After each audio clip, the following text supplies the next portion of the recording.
You're watching Capital One Bowl Mania. Welcome to the famous Idaho Potato Bowl as part of Capital One Bowl Mania. For 25 years, the Blue Turf in Boise has hosted a pre-Christmas bowl game, and we've got a good one today. The 8-4 Eagles of Eastern Michigan out of the MAC, and the 7-4 San Jose State Spartans out of the Mountain West. It's like going back in time 35 years, these teams meeting for the first time since the 1987 California Bowl, the only bowl win in Eastern Michigan history. Hi again, everybody, and happy holidays. Welcome to Boise. Alongside my partner, Rocky Boyman, I'm Clay Matvick. Don Davenport will be with us shortly. In the 3.5 decades, Rock, since these teams first met, more down years than up years for both programs. That's starting to change. You look at San Jose State, they're going for win number 8 today behind an exciting offense. It really is, and it is a true pass-first offense. They like to sling this ball around. Quarterback Chevin Cordero is a true distributor, likes to just get that ball out of his hands all over the field, but the guy he likes to distribute the ball to the most is Elijah Cooks, and for good reason. Elijah Cooks, 6'4", 215 pounds. Just throw the ball up to him, and he's going to have a chance to go get it out there.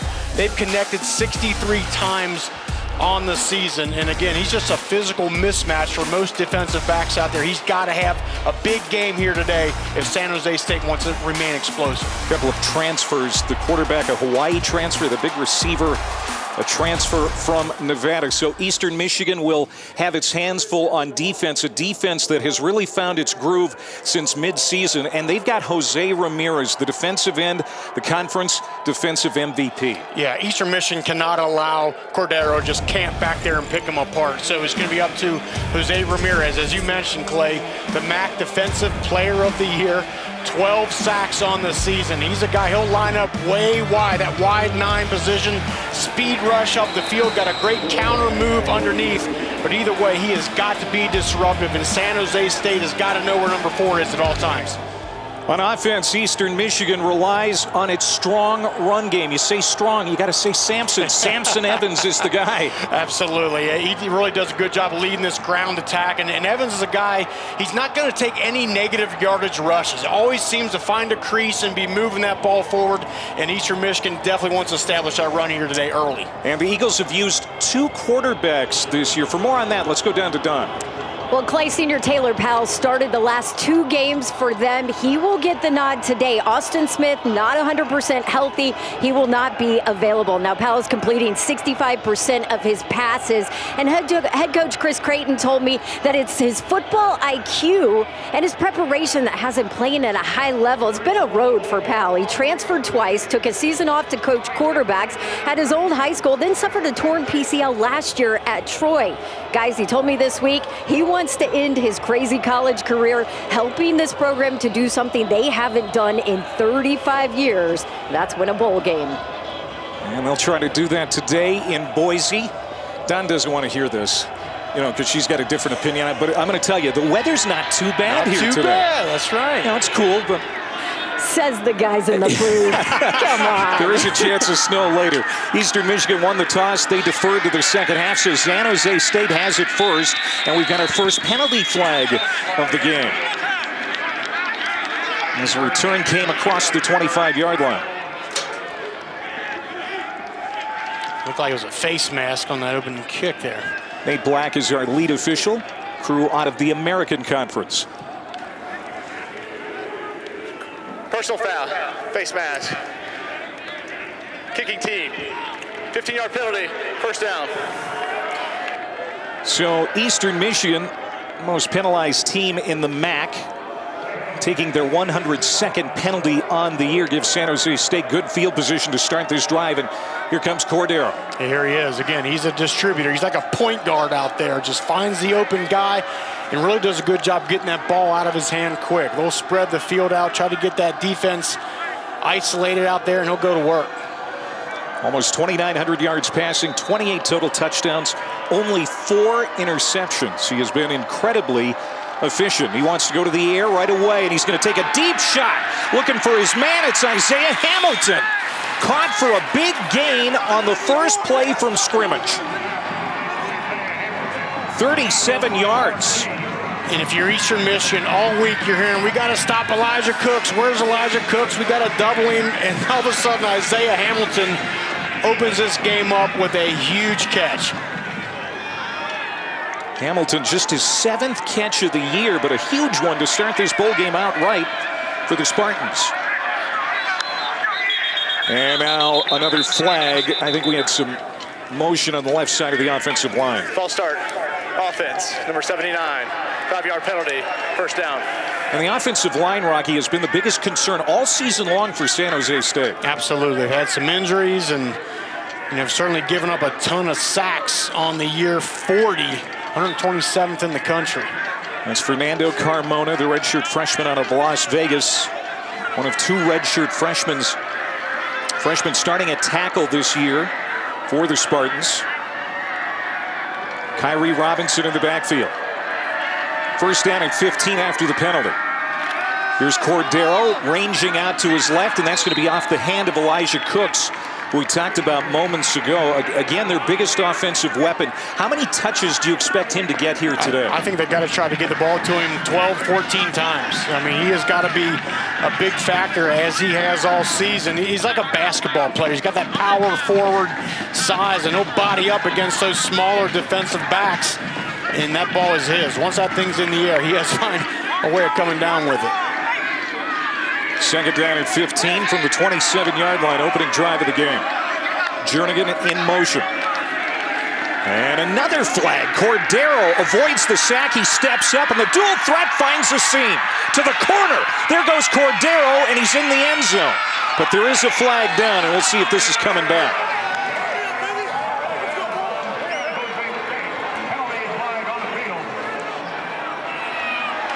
Offside. Defense, number 19. That penalty's decline. Result of the play, touchdown. So it will count for Chevin Cordero, his 9th rushing touchdown of the year. And we mentioned this is a pass-first offense, and they don't run the ball a lot, but the element they do have in the run game is Cordero just scrambling around. You can see how good he is at it. Just great vision, a hard guy to find out there. Does a great job, especially once that ball gets inside about the 15-yard line like that. The weak side linebacker, Joe Sparacio, was offside. He was coming in on the blitz. And Cordero, even with that extra head start for the speedy Boston College transfer, ran right by him. And that's interesting because Eastern Michigan does not traditionally blitz a lot. And if you got a quarterback like Cordero scrambling around like that, they're going to blitz even less. Well, Terran Shive gets the extra point through, even though it was tipped. So it's 7-0 San Jose State. There is Brent Brennan in his 6th year at San Jose State, 49 years old, a San Jose area native.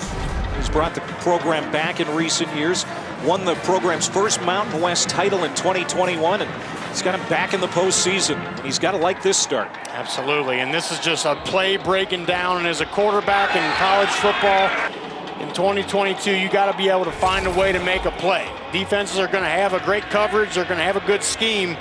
But when things break down, that can be just so demoralizing for a defense. And Cordero has done a great job of that all year.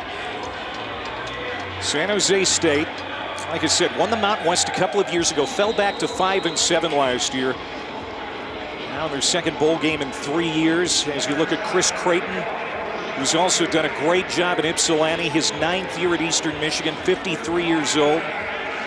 I mean, that program was a college football afterthought before he took over, and he's got that program back on the map. And now we'll see what Eastern Michigan can do for a response, as they will set up at the 27-yard line after that return by Jalen Jackson. So let's bring out Taylor Powell, who started his career at Missouri, played 1 year at Troy, now in his final game at Eastern Michigan. Yeah, as Don mentioned earlier, he's had a very interesting career. You know, just the trials and tribulations of being a college quarterback. It's not an easy business, but Taylor Powell has done a good job, especially the latter half of the year. His first 3 games of the season, 5 interceptions. The last 5 games, just 2, doing a better job taking care of that football. Hassan Beydoun goes in motion. He'll set up in the slot. And they're going to run it with Evans on the first play, and that's what he does. Just a power back. good carry on first down. He'll get 7 before Matu brings him down. Well, and it's a little bit easier to run the ball when you're running behind this offensive line that Eastern Michigan has. You look across the board, all 300-pounders. City So, the left guard, 6'5", 326. Sampson just ran right behind him, and that's always a good idea. Look how big that guy is. 4th bowl appearance for So. And again, it's Evans, and he's going to have a first down. The former Iowa Hawkeye moving the chains for the first time for the Eagles. Rocky, you mentioned that offensive line. Taylor Powell told me this week they are the key to his success, treats him to dinner every week. And here's the deal, you know, he spent 2 years in the SEC at Missouri, had a legit O-line there in 2019, but this group, he said, is the best he has played with. Called them super tough, humble, that experience paying off for that group. It's always a good idea to keep those guys fed and watered, too, up front. On first down, Powell is chased and he's stripped. Ball is loose. Who's got it? San Jose State thinks they do.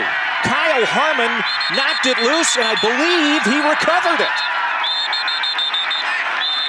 And now penalty flags flying down on the field. Kyle Harmon, 3-time first-team All-Mountain West, maybe with the big disruptive play here early for San Jose State.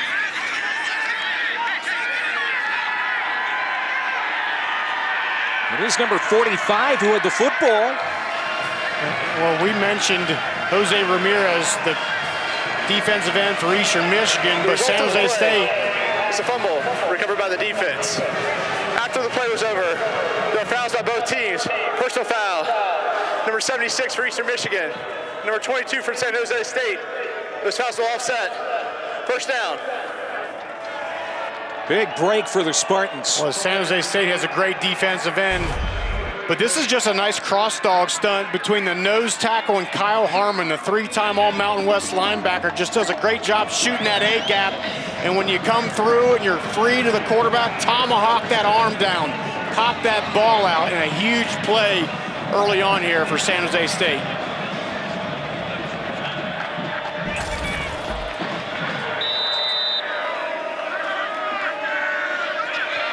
So now Chevin Cordero and the Spartans leading by a touchdown. Start at the 26-yard line of Eastern Michigan. And Robinson will get the toss sweep.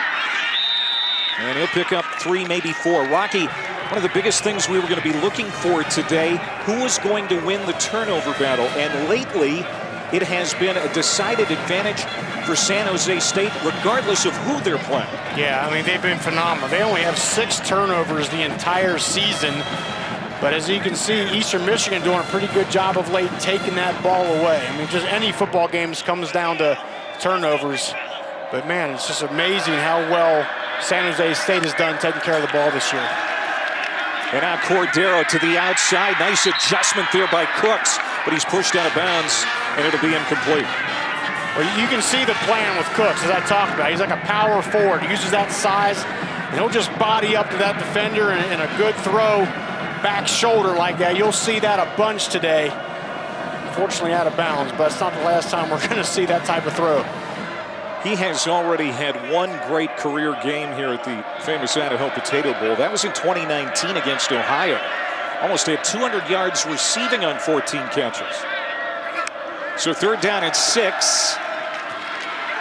Cordero getting roughed up in the backfield as the Eagles get home for the first time. Number 94, Peyton Price, the sophomore defensive tackle. And it's 4th down. And you get Ramirez coming off the offense's right side. You see him down the bottom of your screen. He's going to force Cordero to step up, and then a great job of having those interior guys pressing that pocket. That's what you see a lot. You got to get those speed rushers to get upfield, force the quarterback up into that line, and then those defensive tackles got to press that pocket. That was textbook.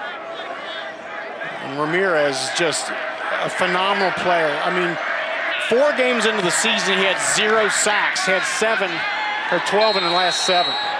Taryn Shive misses from 46 yards away, and San Jose State, after the turnover, can't turn it into points. It's 7-0.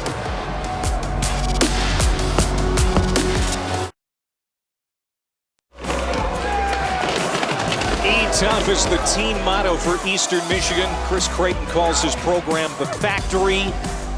And they break through that cinder block wall coming into every game, and the players just eat it up. Let's take a look at today's Players Spotlight, brought to us by famous Idaho potatoes. And nobody tougher on that Eastern Michigan sideline than City So. Two-time All-MAC, first team this past year here, 55th career start today. Big number 62 gets it done. Slinging it to the outside is Powell. He's complete. And that's going to be about a 5-yard pickup for Poska, the tight end. So, like I said, his fourth bowl appearance. One of 3 Eagles playing a record 4th bowl game today.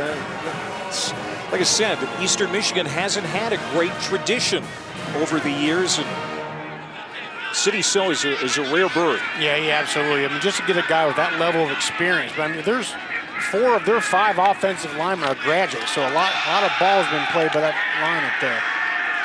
Evans is going to be stacked up. That's going to be 3rd down as Cade Hall, the program record 55th game for the big defensive end for San Jose State. There he is, number 92.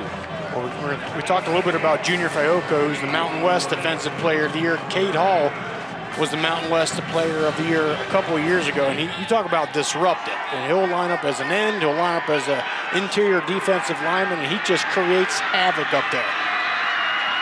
Number 1 3rd down offense in the MAC this year, trying to convert and almost intercepted in and out of the hands of Harmon, who already has 1 takeaway today for the Spartans. I'll tell you what, Kyle Harmon is feeling it. Great job reading the quarterback's eyes. And a great break on the ball. 3-time All-Mountain West player himself, 434 career tackles. There you see Harmon, look, he just pops out of that line, doesn't hesitate. He knows right where Taylor Powell is trying to go with that football. Almost makes a huge play. Isaiah Hamilton is going to go back to return this punt from Mitchell Thomasette. First team All-MAC punter. Gets it away, it's a wobbly kick. And it's going to be out of bounds near the 40-yard line. So really good field position. Actually, the 45. That's where that sailed out of bounds. So San Jose State has it up a touchdown. Just a 19-yard punt for Thomasette.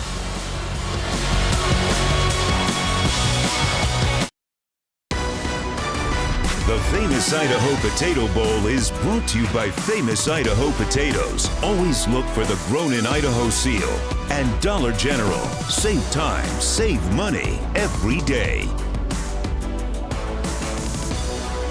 Back in 1987, San Jose State, 17-point favorites over Eastern Michigan. Jim Harkema's Hurons, as they were known back then, pulled the upset 30-27.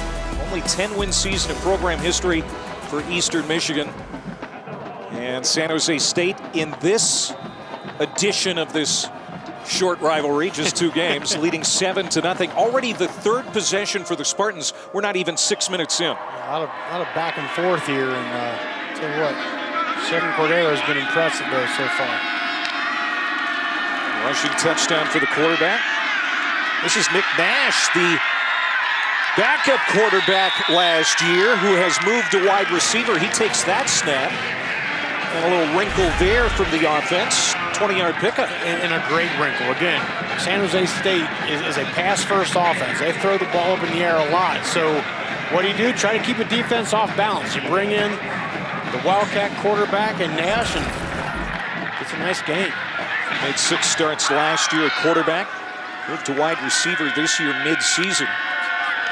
Able to contribute on a nice play there for the 1st down. And now back to Cooks from Cordero. And Elijah Cooks with his first reception. That's a gain of 7. Let's go down to Dawn. Yeah, guys, San Jose State safety Trey Jenkins headed into the injury tent, clearly in a lot of pain, didn't put a lot of weight on his right ankle. Guys, he's having a career year for the Spartans, so that's something to keep an eye on when they come back on defense. Yeah, that's huge. I mean, he's the man back there. But on offense, it's Elijah Cooks, as we've talked about. And Eastern Michigan is going to play a lot of man-to-man coverage. We'll see how that turns out for him here versus a guy like Cooks. After the 1st down reception for Cooks, they go back to the ground, and Robinson, nice run. And lowers his shoulder, gets inside the 20 to the 18-yard line. The run game is not big for San Jose State, but they do get Robinson involved a lot of ways. It's funny, when I'm watching tape on them this week, yeah, they don't run the ball out. When they do, they're effective at it. So it's like, well, maybe we should do this a little more, and they've done a good job here today. Here's another one. And he spins inside the 10-yard line. Fewest rushing attempts in the Mountain West this year for these Spartans. But Robinson coming off a career-high 148 yards on 24 carries against Hawaii in the regular season finale, trying to follow that up as their first down and goal now. Robinson again feeling his way. Tries to find the edge, and he'll be down just short of the 8-yard line. Well, the other thing establishing a run does is it really neutralizes Jose Ramirez. We talked about him, the MAC West Defensive Player of the Year, a sack artist, 12 sacks on the season. Well, they're running away from him, and then by not putting the ball in the air and dropping your quarterback back, it just really limits his effectiveness out there. So it's a really good game plan. We'll see if they can keep up with it. Second down and goal to go. The dual threat Hawaii transfer, throwing to the end zone. He's got a man, and that is caught. Touchdown, Justin Lockhart. There's a flag in the end zone too. Lockhart made the catch. Joshua Scott, the nickelback, was there in coverage. Now there is a flag. Let's see if this is going to hold up for the Spartans.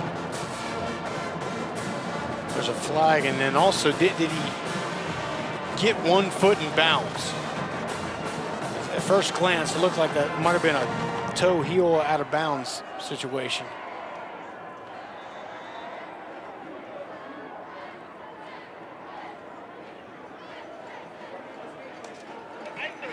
The ruling on the field is an incomplete pass. Pass interference. Defense. Number 2.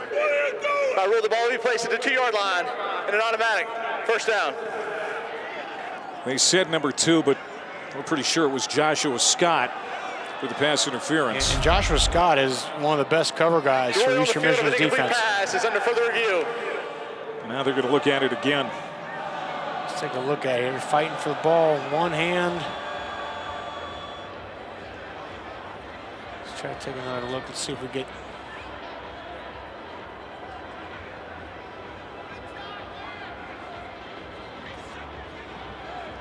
Well, I don't know. I think he was in. I think he was in. It's just a matter, did he have complete possession of the ball? I think so. I think this is going to be a catch. That toe in, he'll come down in the end zone. I think great one-handed catch. I think he almost got 2 feet in, Rock. Yeah. I'll tell y'all, Lockhart is telling his teammates down here it was a catch right at his waist. He said, I got it. Well, and Lockhart is a guy that he's had some drops in some critical situations this year, and Coach told us his confidence has been affected. And I'll tell you what, there's a surefire way to get some confidence back, and that's go make a one-handed catch for a touchdown. That'll get it done. A replay official today is Rick Jackson and the crew from the American Conference. He's looking at it right now. We'll see if this is overturned. Ruled on the field an incomplete pass. Here's the call. After further review, the receiver had firm control of the ball with his right foot down in bounds. By rule, this is a touchdown. The pass interference penalty will be declined. Try for point.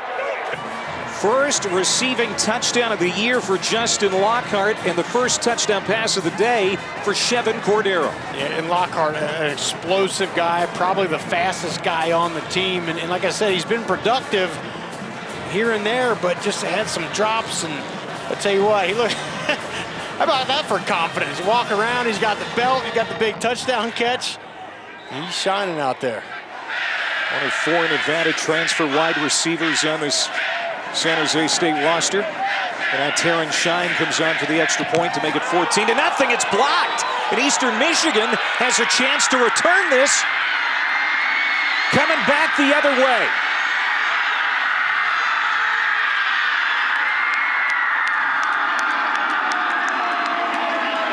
Tristan Hines.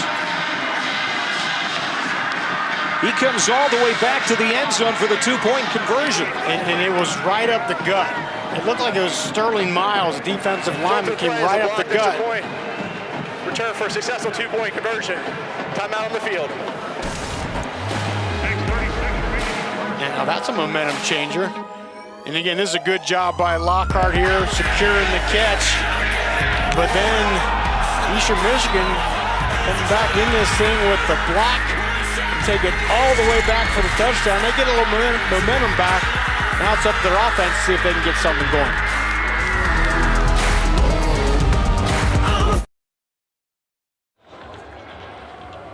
Back here in Boise, the third block PAT this season for Eastern Michigan. They return it for 2. Tristan Hines brings it all the way back. It's 6:36 to go here in the first quarter. Interesting start to this game as the Eagles get set to go back on offense. They'll start at the 26. Let's take a look at the Bowl Challenge Cup standings brought to us by Progressive.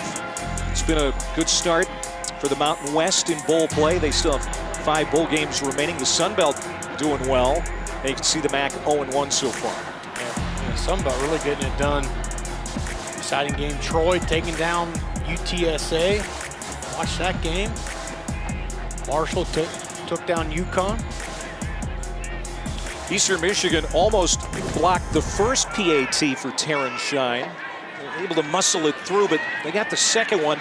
And even though they're down a couple of scores, it feels like they got some momentum off that play. There's no doubt about it. Now here's Samson Evans. Again, another strong run on first down.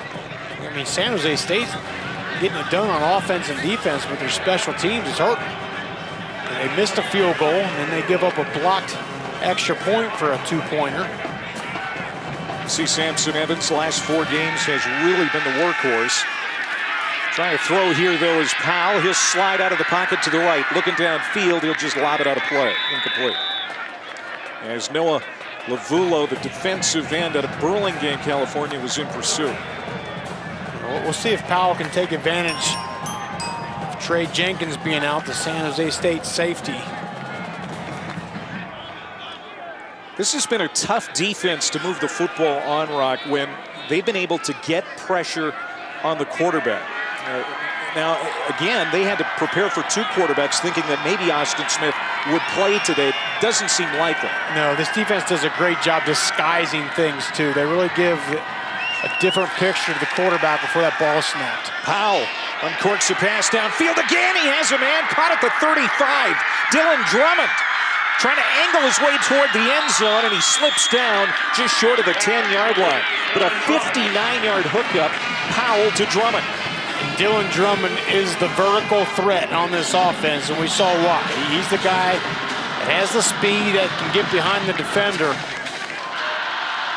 A nice big chunk yardage play for Eastern Michigan. Here they go. And they're going with some tempo. These are handed back off to Evans.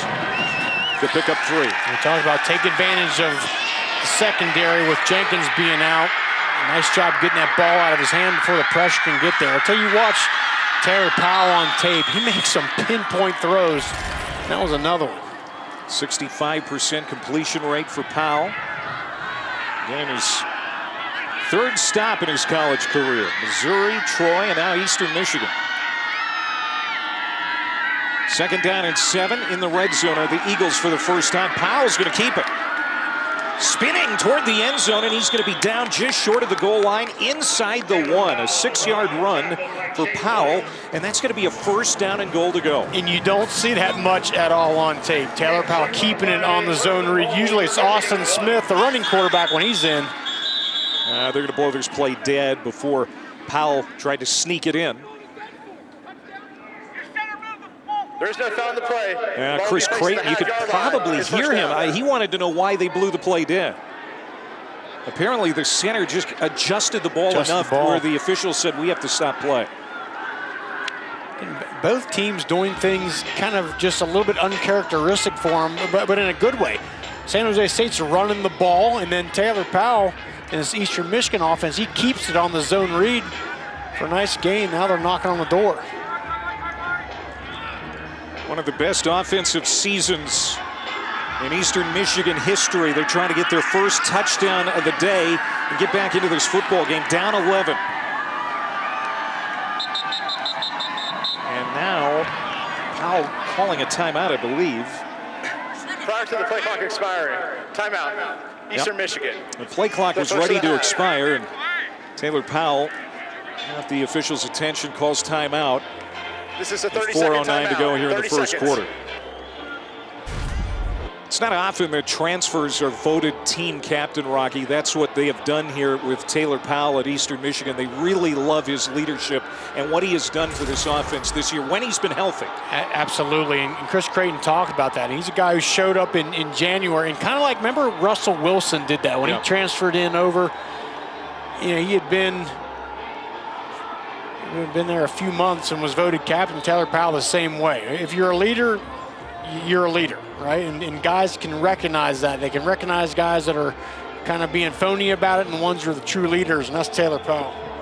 You heard Donald's report before the game that knee injury really a factor in him getting sustained playing time during his career at points. And good to see him healthy, trying to finish off his career with a victory today. Samson Evans in the backfield behind Powell. 3 tight ends in right now for Eastern Michigan. Evans, he's going to be stood up and thrown back by a bunch of San Jose State Spartans. Brian Parham, the inside linebacker, leading the charge. No gain. Derek Odom, defensive coordinator, talked about how much he liked Parham. That is mano y mano. Who's going to win? And Parham comes up and lays the boom on a great running back in Samson Evans. That's a heck of a play. Now look at this. Samson Evans lining up perhaps to take the direct snap. Darius Boone, number 27, also in there at running back. He's going to be the lead blocker for Evans, and he takes it in for the touchdown. Another interesting wrinkle here in the first quarter of the famous Idaho Potato Bowl. And the Eagles have their first touchdown. And I love it. We talked about the big offensive line. Then you bring in 3 tight ends, plus a wildcat running back, quarterback. That's just old school power football. Everyone knew that was going to be a run, and Samson Evans, after being deterred a play earlier, punches it in. 28th career rushing touchdown for Evans, the most in team history. And the extra point is good for Jesus Gomez, kicker from Mexico. And it's 13-9. Yeah, good job by Evans again. Just patience. Just waits a little bit and then just look, follow the crease.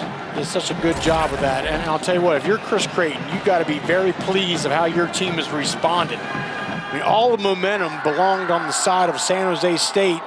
And just something little, like a blocked extra point gets returned. There's 2 points. Then the offense comes on, has an explosive play, and they punch it in with their run game. They're back in this thing. Coming up next, Hugh Freeze left Auburn, so Josh Aldridge has taken over at Liberty. Liberty going to face dual threat quarterback DeQuan Finn in Toledo in the roofclaim.com Boca Raton Bowl, 7:30 Eastern, 4:30 Pacific. Of course, Toledo won the head-to-head with Eastern Michigan this year, so the Rockets represented the MAC West in the conference title game. Beat Ohio. They're going to try to get to 9 wins today. Yeah, really happy for Jason Candle. He's been at that program a long time. Finally won a MAC title. Brady Pohl is going to put this through the end zone. It'll be a touchback. San Jose State will have it at the 25-yard line. Trying to answer a 7-play scoring drive for the Eagles. Chevin Cordero here in the first quarter. 3 for 5, 55 yards, a touchdown pass. Also has a rushing touchdown. He's looked sharp here early. He really has. We talked about him being that point guard, distributing the ball around. He had the big play to open the game to Isaiah Hamilton. Elijah Cooks, of course, has had an impact. And then the touchdown to Lockhart. He spreads that ball around to the open guy. He's got a couple good ones out there. Jernigan goes out of the backfield, and now another flag. We've had quite a few here early. Ball start, offense, number 70. 5-yard penalty, first down. That's Malik Williams, the left guard, a Wyoming transfer.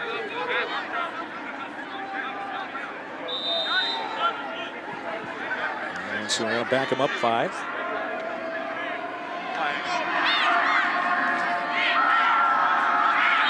And now more motion. Offense, number 70.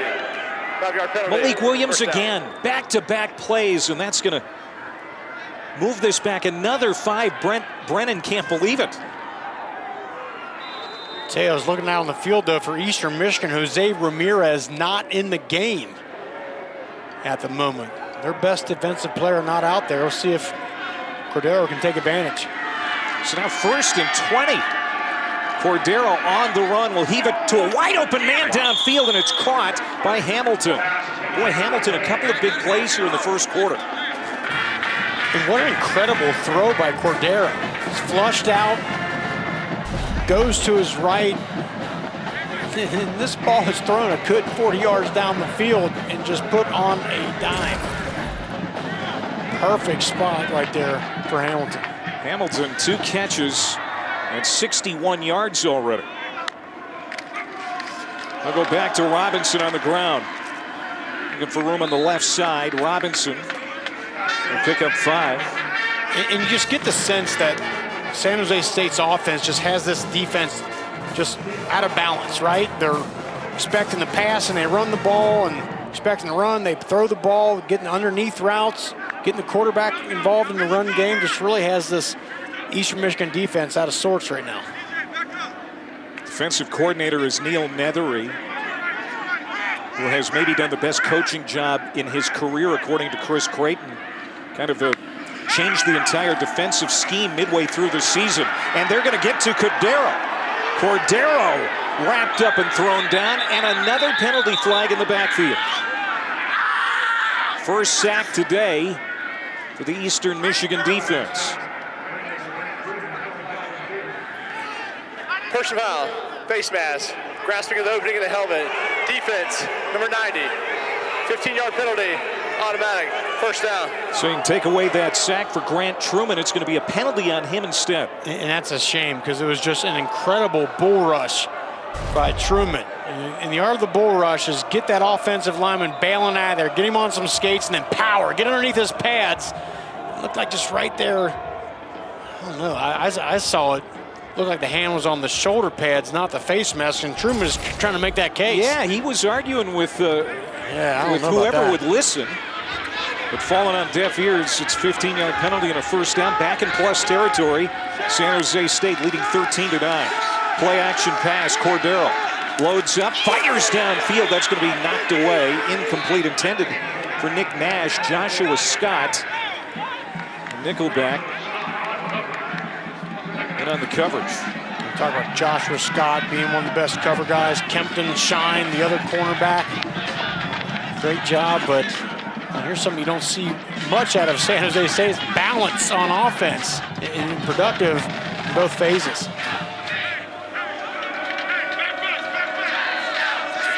Second down and 10. Robinson looking for daylight on the right side. He'll lower his head, get inside the 40-yard line. As Chase Klein, the Michigan State transfer, brings him down. Eastern Michigan, number 3 in total defense in the MAC this year. Gave up 50 points to Buffalo. Midway point of the year, lost their best safety, Blake Bogan, out for the year with an ACL. It was at that point that Neil Nethery changed the entire defense. Yeah, he's always been a 4-2-5 guy, and now they've changed it up. A lot of man-to-man coverage, single high safety. Third down and 8. Downfield, they hook up. Isaiah Hamilton again. He is having an outstanding first half. And Cordero is on fire right now. Look, watch this. He drops this ball in between 4 white jerseys. Back foot hits the ground, bang. That ball's out right in the middle of those 4 defenders. It's a great job. Hamilton had 6 catches all year. He's got 3 here in the opening quarter. All big plays. Now Cordero on the run. Will angle out inside the 10. Chased out by Sparazio. You can see Cordero, even as he's scrambling, he has his eyes downfield. He's always checking to see if a wide receiver gets open. He's not just flat tucking this thing and running it. And look, this play looks like it's dead to rights. Everyone's covered up. forced the quarterback out of the pocket, and instead he gets about 8 yards. Yeah, ran a long way for that 8 yards, but it's second down and 2. San Jose State knocking on the door again. Robinson. And I don't think he's going to have the first down. It's going to be close. As Chase Klein, the middle linebacker, steps up, brings him down. We'll see if they give it to him. They did. It is a first down for the Spartans. First down, a goal to go. And we'll see if they run another play here before the end of the quarter. I don't think so. Entertaining. Yeah, a little interesting at times. What do you expect in Boise at the famous Idaho Potato Bowl? You say potato, I say potato. It's famous for a reason, folks.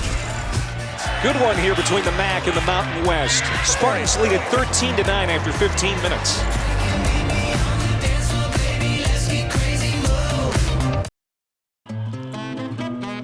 Back in Boise, the famous Idaho Potato Bowl. It's all things potato all the time here in Boise this time of year, including the potato sack race. That's the thing. Usually the winner of those is not the fastest one. It's the one who can stay on their feet, because most of the time you're going to fall doing that. San Jose State put up 180 yards of offense in the first quarter alone. And they're back in the red zone here to start the second quarter. A couple of touchdowns already. And now Chevin Cordero has been good on his feet. Has one rushing touchdown. This time the Eagles stretch him out on first down. Cameron Smith and Chase Klein combine on the stop. That was an excellent job by Chase Klein, the linebacker. This is tough business. You got a shifty guy like Cordero in open space. Look, but maintains his shoulders parallel to the line of scrimmage and then just forces it wide till the cavalry can get there. Great job by 6. Ninth play of the drive here coming up. Second down and goal. Elijah Cooks is in this bunch formation here toward the bottom of the screen, number 4.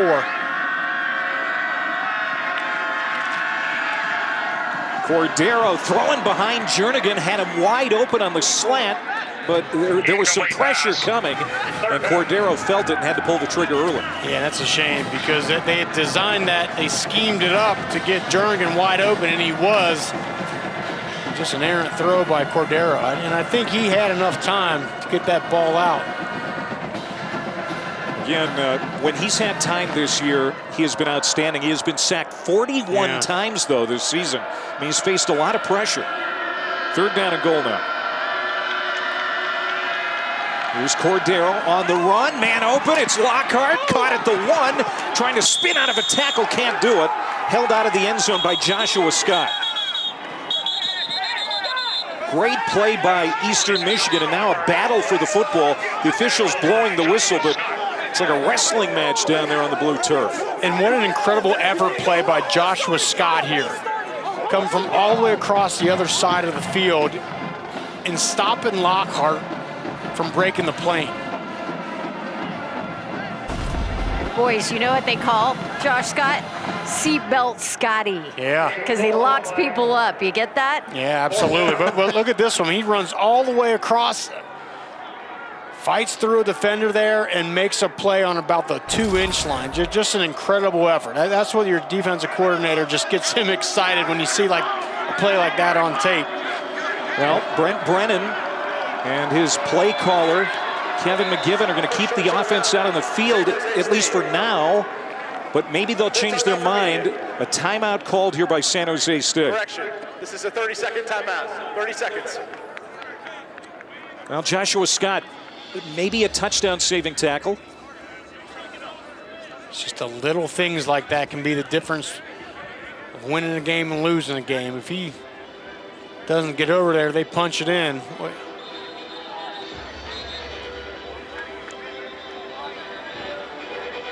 And this is where, I mean, just throughout the course of the season, San Jose State not having a powerful run game where it hurts you, right? In a situation like this, although they have been able to run pretty well today so far. Joshua Scott wearing number, or numeral 0, as it were. Thank you. That's given to the top defender from the last game. That number rotates. He's usually number 15. And so far, he's been one of their better playmakers on defense today. No, well, we talked about Nethery, the defensive coordinator, going to more of a man scheme. The only way you can do that is if you got guys who can cover. Joshua Scott's one of them. Now bottom of the screen, Elijah Cooks. Now Eastern wants a timeout. Eastern Michigan. This is a 30-second timeout. So while the Eagles talk about it on defense before this 4th and goal play, we'll tell you about tomorrow night as Bowl Mania continues in the Bayou. The only bowl game tomorrow as it happens. Quarterback Austin Reed leading Western Kentucky against South Alabama. The R&L Carriers New Orleans Bowl, 9 Eastern, 6 Pacific on ESPN. And Reed, the nation's #2 passer. He flirted with the portal, so he had his name in there for a little bit and then took it out and has decided to stick with the Hilltoppers. That's great for Western Kentucky. Absolutely. 327 pass yards per game. That's second best in the country. Some about quarterbacks in Western Kentucky. Of course, they had Bailey Zappi in a record-setting year last year. But I'll tell you what, you got to be happy for South Alabama going 10-2 in the second year under Kenny Womack. Just an incredible season they've had. So after a couple of timeouts, one for either team, San Jose State has it, 4th down and goal, leading 13-9. And the offense does stay out there. Cordero out of the gun.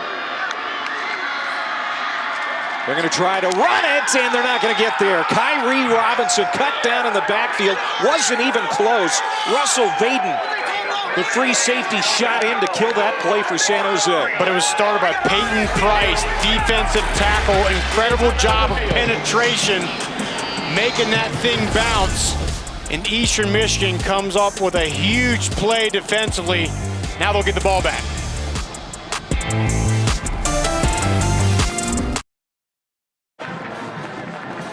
Well, since the blocked extra point that was returned for a 2-point conversion for Eastern Michigan, all of the momentum has belonged to the Eagles here in Boise. Yeah, it looked like San Jose State was going to start running away from this thing, but it's the special teams that have come up big. And that last series there, the Eastern Michigan defense, 3 incredible plays in a row, kept San Jose State out. Well, tough field position for Powell in this offense. It's incomplete. Andreas Poska, the tight end, can't make the catch. And so it'll be 2nd down. It's interesting to note that the top pass catcher for Eastern Michigan, Hassan Beydoun, has not been involved yet.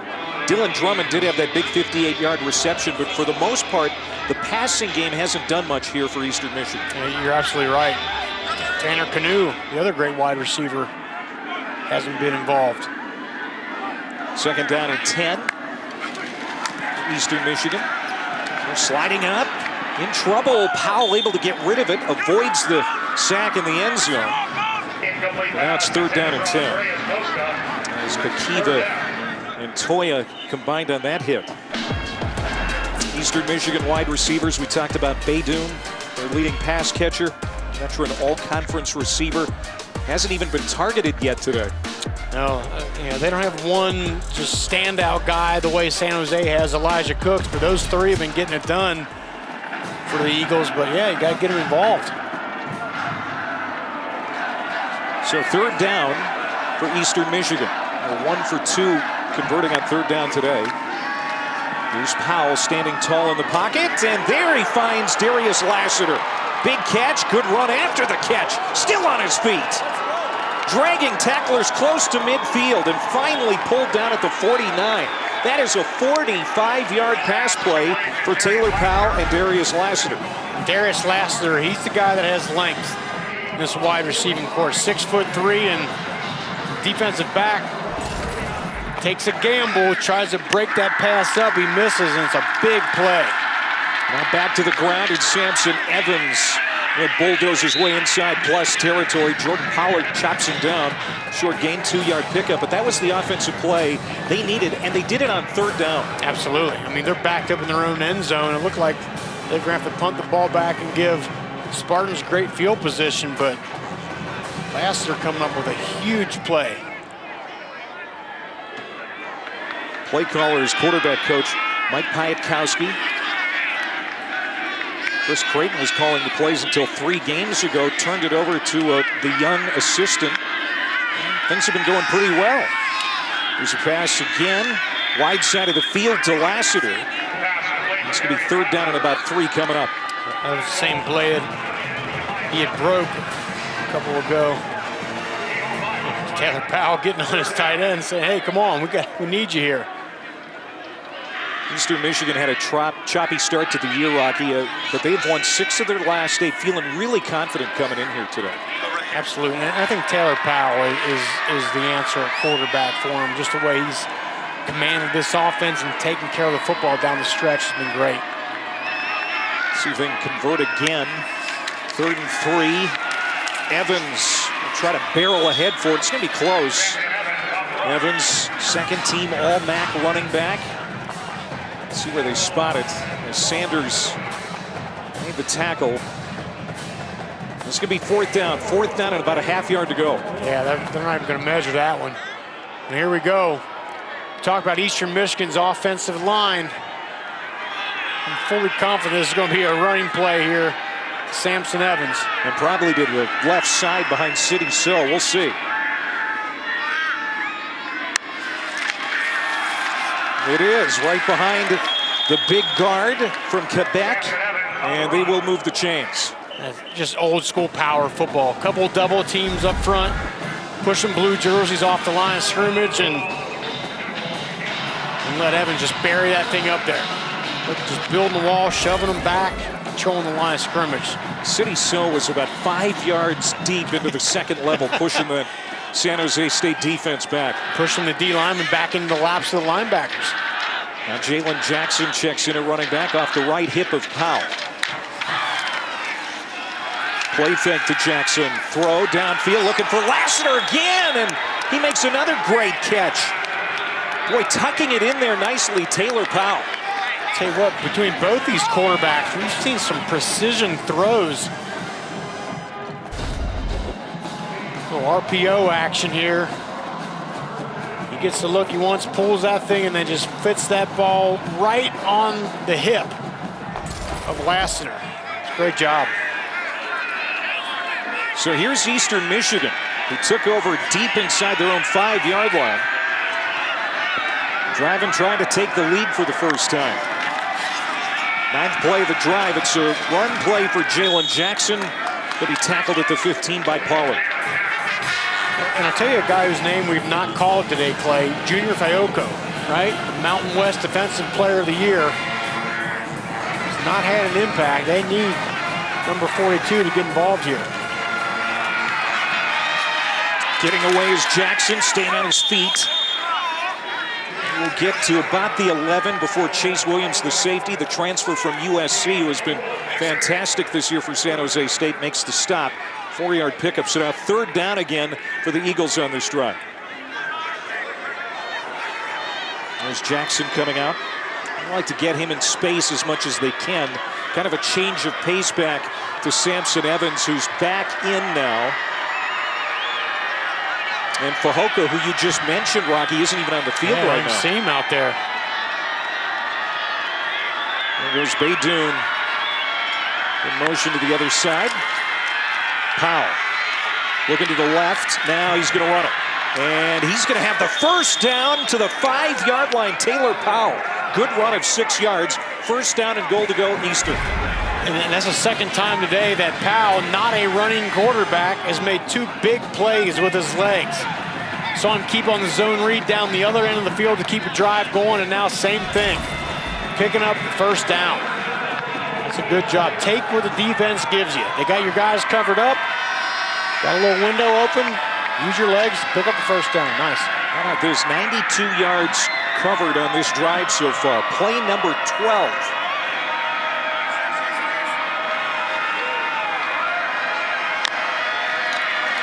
On 1st down, Evans with authority, just ramming it up in there. Yeah, he's like trying to tackle a baby bull. 6 foot, 218 pounds. And he gets it down to the 1-yard line. Kyle Harmon able to bring him down. This is the football you love, though. You got Samson Evans versus Kyle Harmon, mano-a-mano, bang! They're just good football. I mean, he's going to win.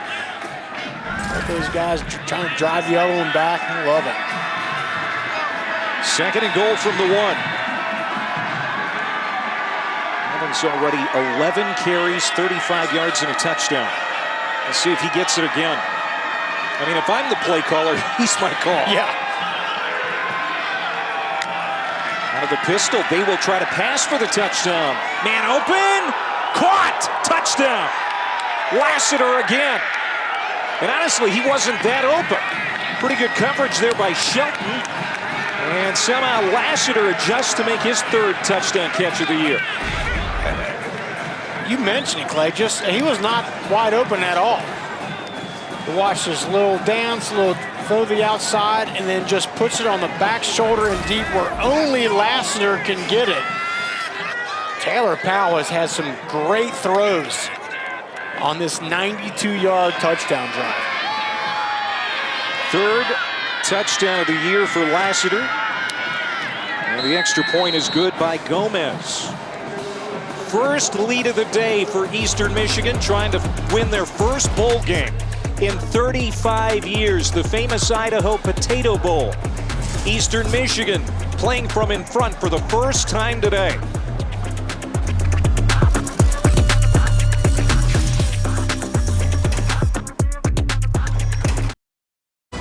The famous Idaho Potato Bowl is brought to you by TaxAct. File for less and get more. And Capital One. What's in your wallet? Some of the great scenery here in the Boise area. That's Lower Hulls Gulch. Now, did you go trotting around and take that No, camera I did angle? not. No, I didn't think so. And bring the right footwear for that kind of That's your excuse. hiking. Got it. Well, how about Eastern Michigan? They get down a couple of scores right away, but they have taken the lead after that 96-yard drive, the longest drive in bowl history, the famous Idaho Potato Bowl history. And you mentioned it. Ever since the blocked PAT, all the momentum has belonged to Eastern Michigan. It just shows you the power of a special teams play can do in swinging momentum. The offensive play caller again, Mike Piatkowski, the quarterback coach for Eastern Michigan, promoted to play caller a couple of games ago. He's the guy in the glasses there, in the ball cap. They're 2-0 in this new arrangement after Chris Creighton demoted himself. Mike used to be his quarterback when Chris was the head coach at Drake. How about that? Yeah, you don't see a coach giving up play calling duties at the end of a season like that, but just shows you that the confidence he has in Piatkowski. So yeah, guys, he knows him well. He started recruiting him at 17 years old back in the day. They go back a long time, Don. So now Chevin Cordero and San Jose State come out. We'll see how they respond. Kyrie Robinson in the backfield. Cordero to the wide side of the field, incomplete. Elijah Cooks, the intended man. So it'll be second down. Mike Piatkowski was the play caller for the Bulldogs back in the day at Drake and Des Moines. There he is.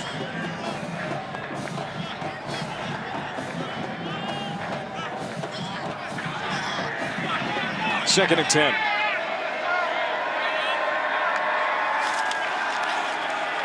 Receiver screen, Jernigan sprinting, trying to get away from the defenders. It's rushed out of bounds at around the 30-yard line by Vaden. So here's third down for San Jose State. They desperately need to find some momentum again on offense. Yeah, that's tough because, they get an incompletion on first down. This is a rhythm offense. And, they slowly move that ball down the field, get behind the chains like that.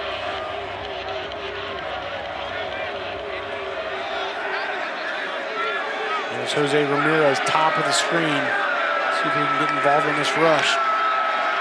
Cordero, a laser picked off. Intercepted by the linebacker and brought back inside the 30-yard line.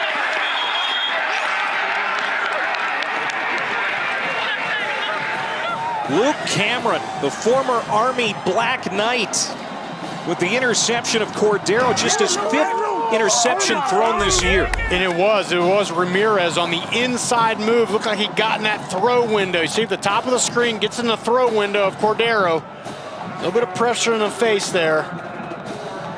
And after that, it's a great break on the ball. I'm not sure Cordero even saw him. Just the 7th turnover as a team for San Jose State all season. Yeah, that's their thing, right? They've done such a good job taking care of the football. 4th in the country, turnover margin of +12. And now Powell will see if he takes a shot. Comes down underneath to Baydoun, his first catch. He takes a shot right around the helmet. We'll see if this is a targeting call. Trey White, the safety, may have made contact with Baydoun's helmet. Bang, bang play, and White trying to make a break on the ball. There is no foul in the play. Result of the play, first down. Now they're going to pick up the flag, and that's good news for San Jose State because their defense is already down a couple players due to injury. You could hear the hit up here. Oof. Yeah. He did get the shoulder on the head there, but nevertheless, they're going to wave it off. Now finally, Eastern Michigan gets Baydoun involved, his first catch. First down, and now I think this is going to be a call down from the replay official, Rick Jackson. Yeah, so, I mean, forcible contact at head or neck area. It looked like the shoulder went into Baydoun's helmet there. Ruling on the field is there was no foul for targeting. Previous play has been reviewed. Replay has determined that there is no foul for targeting. Okay. First down. So we carry on. Yes. It did look like it could be targeted. It certainly sounded like it. Here it is. Listen to it. Oof. It looked like the shoulder made contact first, and then the helmet would definitely make contact with the helmet, but I think you're right. Yeah. Shoulder left. Dylan Drummond in motion here on first down. Eastern Michigan leading, looking for more. Pass tipped up in the air, and it lands incomplete. Matau and a hand on it. Linebacker, the 6th-year senior. It'll be second down. And Kyle Harmon said, man, that was an opportunity right there to change the momentum of this football game.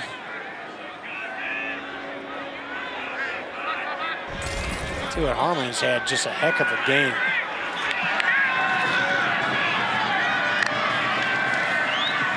They'll run it with Evans, finds a hole up the middle. Strong run down to the 3-yard line. First down and goal again for the Eagles.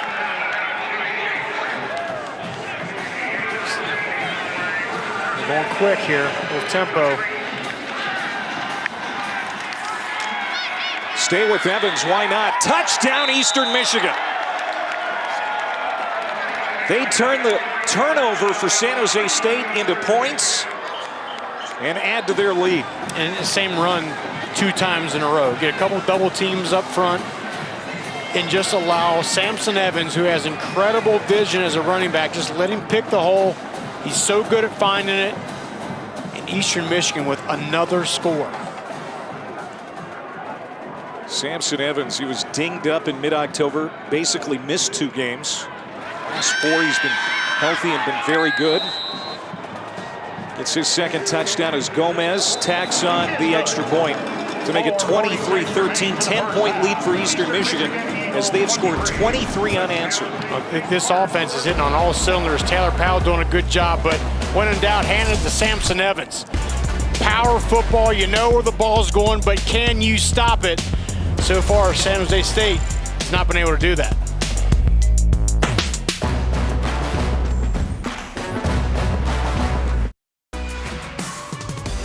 Eastern Michigan in front by 10 at the famous Idaho Potato Bowl, northernmost bowl game. Started playing this bowl back in 1997. It was known as the Humanitarian Bowl back then. Good friends at the Idaho Potato Commission have been sponsoring this event since 2011. And now San Jose State trying to get back on track offensively. This game changed on one play, that block by Miles. Let's take a look at today's clutch delivery brought to you by Chipotle.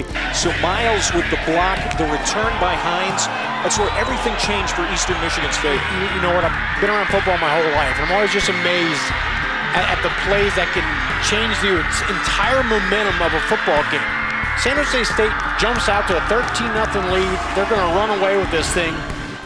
Blocked extra point, and it's been 23 unanswered by Eastern Michigan ever since. Just unbelievable turn of events there has really done it for Eastern. A couple of touchdowns for San Jose State, but on their last 2 possessions, turned it over on downs and an interception thrown by Cordero. Now a good play here by Robinson. It's now close to the 40-yard line, and now some jawing on the sideline. San Jose State and Eastern Michigan mixing it up on the Eagles sideline. It's Carmona, the left tackle, is obviously upset. It looked like Carmona hit a coach on the sideline. I can't tell if it was his momentum that got him or did he purposefully shove him.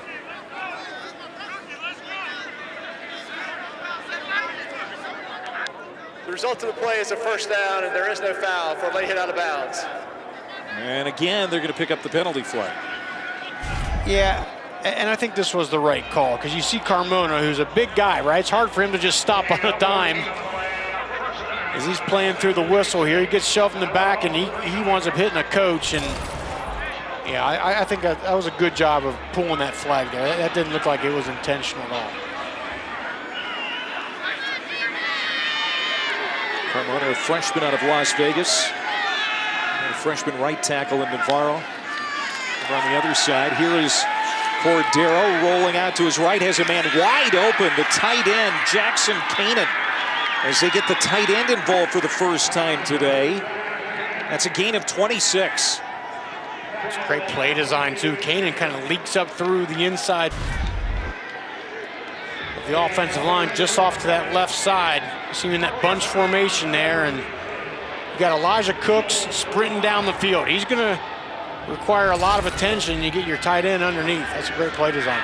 Spartans missing their top 2 tight ends, Dominic Mazzotti and Sam Olson. 2 best tight ends arguably in the Mountain West. So Kanan and Skylar Loving Black trying to step up in their absence.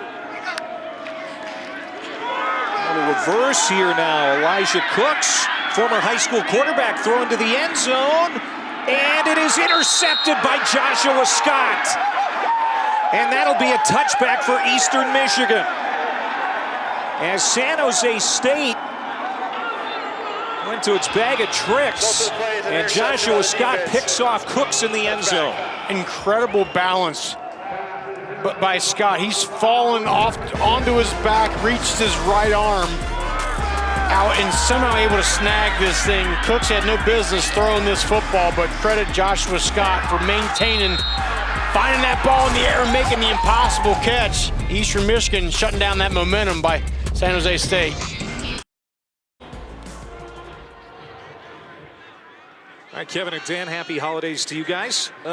San Jose State, Rocky, hadn't turned it over, but 6 times all year they've turned it over on back-to-back possessions as the Eagles are back in business. And they run it on first down across the 25 to the 27. Let's look at that last play again. Yeah, and I mean, again, just an incredible job by Scott. Reaching the arm in. Thought they might have taken a look at that and seen if he was bobbling as he came down. They said it was a good catch, and now a chance for Eastern Michigan to double dip here. Score again, they're going to get the ball coming out in the third quarter as well. Under 3 minutes to go, and there is Tanner Canoe getting involved in the offense. Former recruited walk-on has had a really nice senior year. It's a gain of 20. And they're going with tempo. And Powell just looks comfortable, just making some great throws. There's another one. Samson Evans out of the backfield. You know, the big man could catch it too. It's going to be close to another first down. Harmon escorted him out. They will move the chains, and now this team playing with a ton of confidence. You can just feel it. You can. And San Jose State, conversely, looks all out of sorts on defense.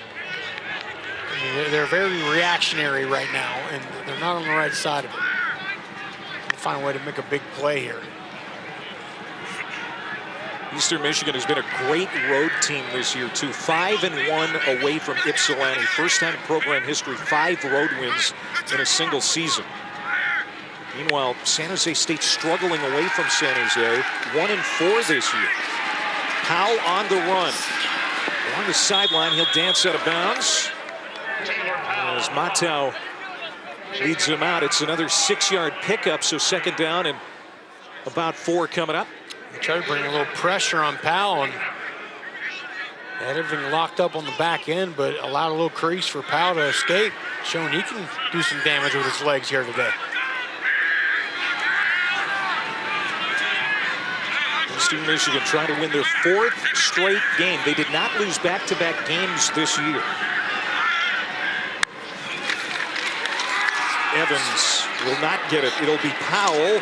He's being chased to the sidelines. That's going to be a loss. As Nehemiah Shelton, the cornerback, bumps him out of bounds. So now 3rd down after that loss of 4. I think they should have just handed that ball to Evans right there, because I was getting ready to say that this front for San Jose State, which has really been the leader, if not just for this defense, this entire team, has been a non-factor in this game. You know, Fajoko's haven't called his name. Cade Hall hasn't had much of an impact, and you got to give a lot of credit to this offensive line for Eastern Michigan. Actually, a 7-yard loss on that play. So now 3rd and 11. Powell goes out to Drummond. He makes the catch. Tries to slip out of a tackle, but Harmon gets him down, and it's going to be 4th down and short. We're going to get a timeout called for here by San Jose State. There's Brent Brennan, as his team has fallen behind by 10 after a quick start. Let's go back down to Don. Yeah, Clay and Rocky, you guys talking about, we haven't talked about Fajoko, Junior Fajoko, very much so far in this game. I'll tell you this, he's not 100% healthy. He came out for a couple of plays and was grabbing his left knee at one point, didn't even have his helmet with him. He's back in, but I can tell you he is not 100%. And then also remember, starting safety Trey Jenkins also missing, suffered a right ankle injury in that first quarter. We haven't seen him since. And I've seen some confusion and the need for maybe some extra communication on the back end. Those are 2 key players, guys, that they are missing, and you can see that on the back end especially. Yeah, Don, you know, and they were fairly healthy on defense coming into this game. It is the 4th straight game without starting corner Kenyon Reed. No Lando Gray today, the senior nose guard, but now what's happened to Fajoko is a bad development. Trey Jenkins is a star for them, and they've been on their heels here since late in the first quarter. Yeah, just haven't been able to be productive. They're the one that just sets the tone.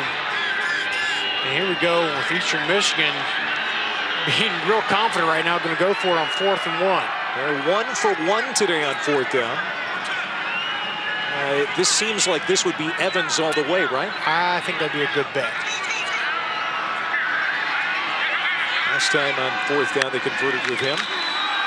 And they'll do it again. And just like you would expect on that left side, that is the strength of the offensive line. We've said it a few times today. That's a 5-yard gain. They'll keep the offense on the field here late in the first half. And just a great job. Sidney So, we've talked about him. He commands the double team, and then he gets to the second level. Watch 62, pushes the D lineman back, and then gets a little bit of a shoulder on Pollard, the linebacker there, and that's all Sampson needed. I mean, that was easy. That was just making that thing look too easy, but you got a guy like Sidney So right there. Man, what a player he is. Now back to the air. Powell taking a shot at the end zone, and it's Lassiter again. Touchdown. His second nice catch in the end zone to cap a drive. 28-yard throw for Powell.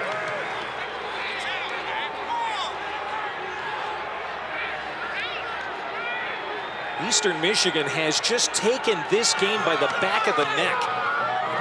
And it's been obviously Sampson Evans, but Taylor Powell has made 3 throws today that have been just incredible, including that one.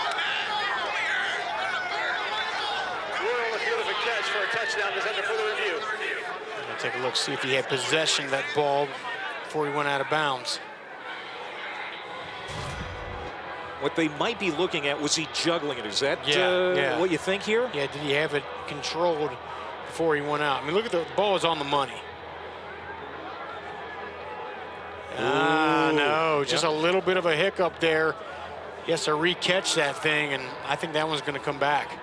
It's unfortunate. I mean, that ball he couldn't put it in a better spot. No. Right over top of the head of Dansby, the freshman corner. There's no doubt, though, the San Jose State defense is out of sorts now. Oh, totally. they're just not able to make any impact up front, which is normally the case. Review, the ruling on the field of a touchdown stands. Oh, they're going to hold it up as a touchdown. I guess. So Lassiter with his second touchdown catch, that caps an 8-play, 80-yard drive in 2:30.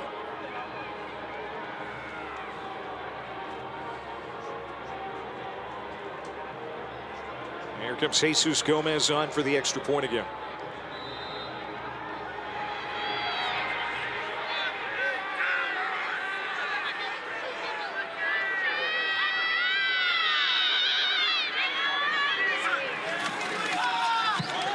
Eastern Michigan 1-5 all-time in bowl games. Haven't won a bowl game since 1987. And after falling behind 13-0 in this game, they rattled off 30 unanswered. Well, you talk about Taylor Powell and what is likely going to be his last game is just putting on a clinic throwing the football. Ball is absolutely in a perfect spot. Thought he might have re-caught it, but they call the touchdown good. And it's just, I mean, sledgehammer with Evans over and over and over. And then, hey, guys, we got to shore up that line here. We got to get some more guys in the box. And then Powell takes advantage on the outside there. Ice water in his veins. Former Gatorade Player of the Year in Arkansas, product of Fayetteville High School right there in Razorback country. Ended up going to Missouri at first, then transferred on to Troy. This is the most playing time of his career. Made one start in 2 years at Missouri, 5 starts last year at Troy, and found a home in Ypsilanti this year, and trying to lead this program to an historic win in a bowl game. Yeah, and Don talked about him before the game, his journey, which is incredible. You got some injuries, you got coaching changes. It's not easy being a quarterback. But I'll tell you what, showing up in what, again, likely his last game, he's putting on a show. Well, it's the inaugural Jumpman Invitational in Charlotte coming your way tomorrow. Hunter Dickinson and Michigan taking on Caleb Love, Armando Bacot, and North Carolina. Coverage begins at 7 Eastern on ESPN and the app. It's going to come your way right before the New Orleans Bowl. The only bowl game of the day tomorrow. Happy holidays, everyone. Alongside Rocky Boyman, I'm Clay Matvick. Don Davenport down on the sideline. She's got that heated vest on, so yes, she's doing good. It's a must have. I know you like that purchase. It's worked out well for you this year. As Cordero slides up and gets sandwiched in between 3 players. Grant Truman was there. Chase Klein was there. And Jose Ramirez also in on the hit. And they look in no hurry here to try to put something together before halftime. This is the second cold weather game for San Jose State this year. Had a game in the low 20s at Utah State. They lost that game as Cooks makes the catch. And they're going to run up to the line. I don't feel like that has anything to do with their performance here in the first half. No. Because they got out to a great start. Yeah, they did. Started off on fire. But as we talked about, the blocked extra point, ever since that moment, it has been all Eastern Michigan. Offensively, defensively, the whole deal. Final 20 seconds. There's Cooks. And he gets it close to the 35-yard line. And now San Jose State is very much in field goal range for Terrence Shive. And one timeout remaining for San Jose State. Clock is ticking and running out of time here. They're going to spike it. It's really interesting because they started that drive looking like, hey, we're just going to be content to take this thing into halftime. Was not a lot of sense of urgency, and then they get a couple big plays there, one to Elijah Cooks, and it was like almost like they said, well, hey, maybe let's go ahead and try to score here. I think if they started with some more tempo right out of the jump, might have saved a few more seconds.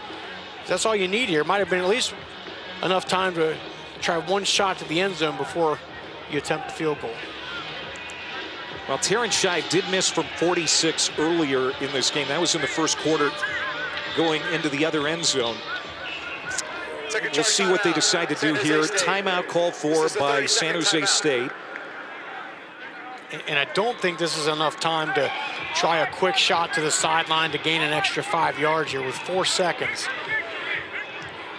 Usually need about 5 or 6 if you want to try to sneak that thing in there like that. I think this is going to have to be to the end zone. Cordero, 175 yards passing in this first half. It's been a quiet 175. Does have the touchdown throw to Justin Lockhart. Also has the touchdown run, but he was really agonizing over that interception that he threw to Luke Cameron. You could tell when he came off the sideline, he hasn't had that kind of disappointment much this year. Came into the game with just 4 picks. Yeah, it looks like I agree. He really got down on himself after that. Now Cordero will come back out onto the field with 4 seconds to go. San Jose State out of timeouts. What would you do here if you're the play caller, Kevin McGibbon? Well, I'm looking for number 4. Elijah Cooks. He's the second from the top of the screen. Cordero backpedaling, sets up, going to launch one toward the end zone. A couple of receivers in the paint, and it is incomplete. Good battle there in the end zone, but it lands incomplete as the first half comes to an end. It was Elijah Cooks who Cordero was trying to find, but Kempton Shine, the junior corner, knocked it away. And Cooks had a shot at this. He had it for a split second, but Kempton Shine kept clawing away at that football, did not allow Cooks to get that right arm, kept tugging away at it. That was really, really close. Eastern Michigan going to head into halftime here with a ton of confidence. Eastern Michigan with the lead 30-13, 30 unanswered points. Let's go back down to Don. Well, Coach, slow start for your team, but you answer back with 30 unanswered. What changed the momentum that half? Yeah, it was a slow start. I mean, this game's going to be won and lost, I think, on turnovers, takeaways, and then special teams, and really rough start. But finished strong for sure. I think both teams know that there's just a ton of football left. We're going to have to take care of the ball, try to keep taking it away, and got to keep running our inside zone and keeping them in front of us. So we'll see. Thank you, Coach. Thanks. Eastern Michigan 30, San Jose State 13 in the famous Idaho Potato Bowl at the halftime. For the Nissan Halftime Report, Kevin Connors, Dan Mullen. All right, Clay, happy holidays to you. Welcome back to Capital One Bowl Mania. Back at Boise and the famous Idaho Potato Bowl, part of Capital One Bowl Mania. On the foothills of the Rocky Mountains here in Boise on the blue turf. 30-13 is their score. Eastern Michigan leading San Jose State at the half.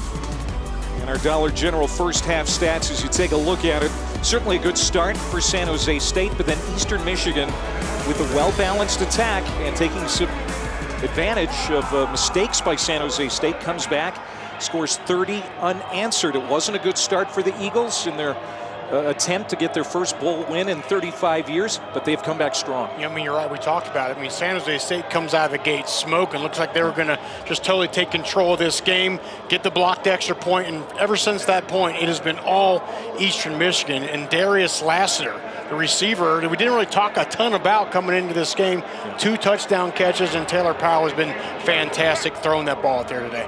Yeah, Taylor Powell has been good, and that offense for Eastern Michigan is going to get the football to start the second half as well. So they're fired up. The Eagles haven't won a bowl game since 1987. In fact, the only time they have won a bowl game, 1987, that was the California Bowl victory over San Jose State, trying to do it again.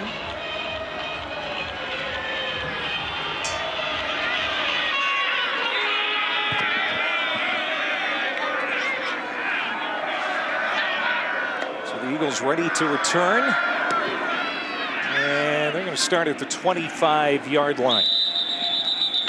Let's take a look at today's performance update prepared by TaxAct. Rocky, you talked about Taylor Powell and how sharp he has been, and he has hooked up with Lassiter a couple of times in the end zone. Yeah, absolutely. And I mean, Lassiter, talk about the size, his frame at 6'3", able to go up and get it here. And then, of course, there's been a lot of that man right there, Samson Evans, getting those tough yards, 63 on the ground. This offensive line really having its way with San Jose State.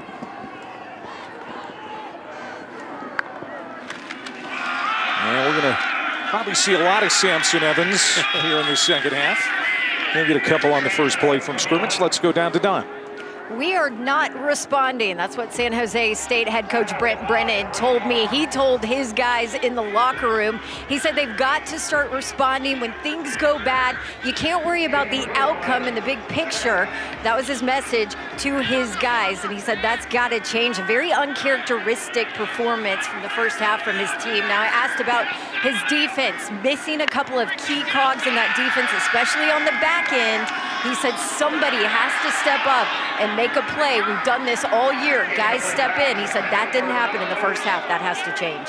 Derek Odom, the defensive coordinator, who was Brennan's first hire. He's a great coach. Got to assume he's made some adjustments. Yeah, you have to. I mean, again, you're not getting much out of your defensive line, so you wonder if do they start to maybe bring a little pressure, blitz some a little bit, find a way to get Taylor Powell off his spot, because he has been just lights out since this game started.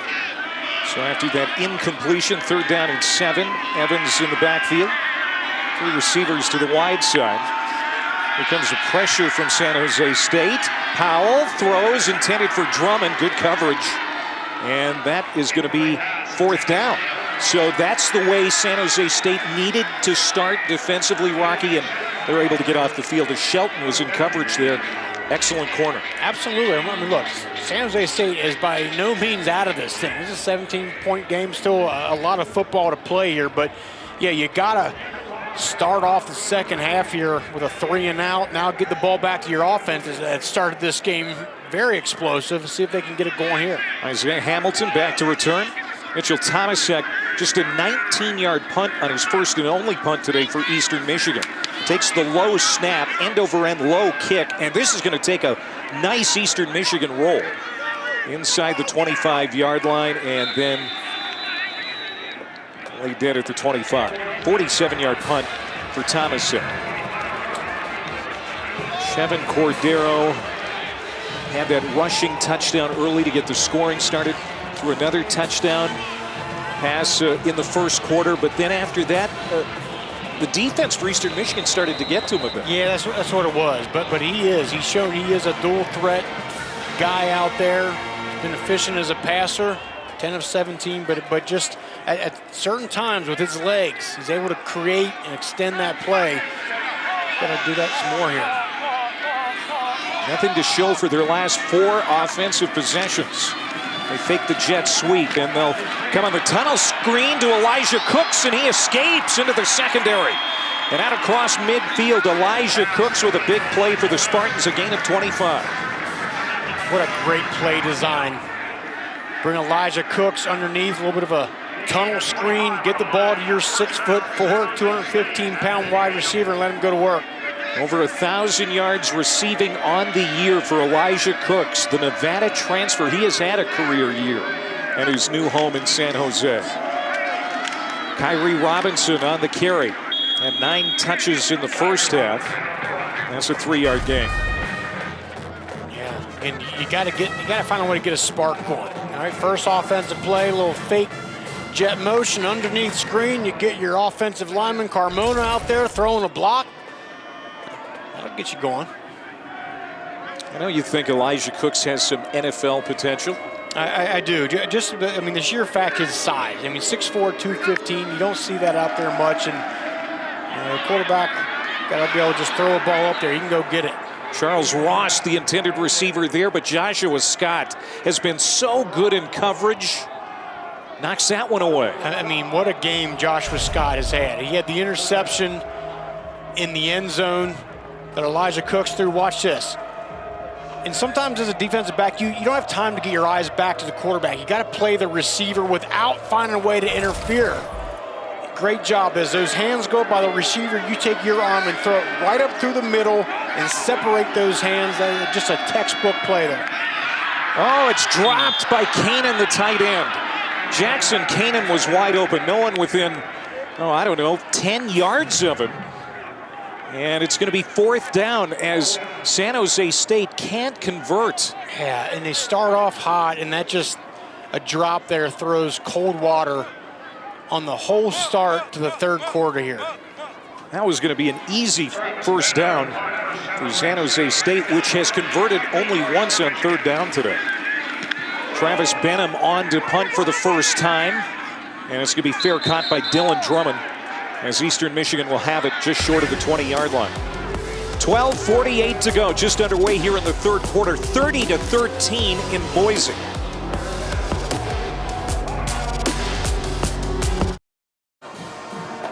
You think Idaho, you think potatoes for sure, yes. But you also think about the beautiful mountains and the downhill skiing in this area. Just a beautiful place. College football playoff semifinals Saturday, December 31st on ESPN. Number 2 Michigan taking on TCU in the Verbo Fiesta Bowl, 4 Eastern, noon Pacific. Then number 1 Georgia, number 4 Ohio State in the Chick-fil-A Peach Bowl. Winner plays January 9th on ESPN in the championship. Ohio State a little beat up as Powell goes deep downfield and just missed Darius Lassiter. That connection has been so good today. And then, of course, Sonny Dykes, the AP Coach of the Year. Hard to argue with that award going to Dykes. I'll tell you what, I'm interested in watching that Georgia-Ohio State game. Ohio State has heard nothing for the past 4 weeks, but, hey, you got punched in the mouth. You're not physical. Michigan just flat beat you up. I have a feeling that's going to wear on them a little bit, and they may come out of the game or come out for that game all rared up to show the world that they're not some soft bunch out there. They've got some injuries that they're dealing with. There's Samson Evans, and he's cut down by Fehoko. Junior Fehoko shooting in. The Mountain West Defensive Player of the Year. And too few times have we said his name today, but there's an opportunity to get in and cut down the ball carrier, and he does just that. Well, that's good. You know, sometimes it takes you just making one play to get in the flow of the game here, and there he is on the outside there. Just nice little quick swim move, and that's what all the NFL scouts love. I mean, the guy plays with his hair on fire, but that quick twitch. A lot of hair there to catch on fire. There you go. Almost 20 tackles for loss on the season now. Go along with 9 sacks. Powell in trouble, being chased by Fehoko. And Powell running for his life gets rid of it. So 4th down. Good job again by the San Jose State defense. And watch Fehoko here. I mean, this is what, folks, you call a bull rush. Get him upfield and then just walk a 300-pound offensive tackle back in the lap of the quarterback, force the quarterback out of the pocket. I mean, he is just so strong, 6'4", 263, just got underneath the pads of the 6'7" Dooley there. That was all she wrote. So Powell, who was 11 for 16, over 200 yards passing in the first half, hasn't completed a pass in 2 series here in the second half. Hamilton back to return this punt from Thomason. It's going to bounce. Takes another nice roll inside the 30, but out short of the 25-yard line. 11:45 to go in Boise here in the third quarter. 30-13 Eastern Michigan.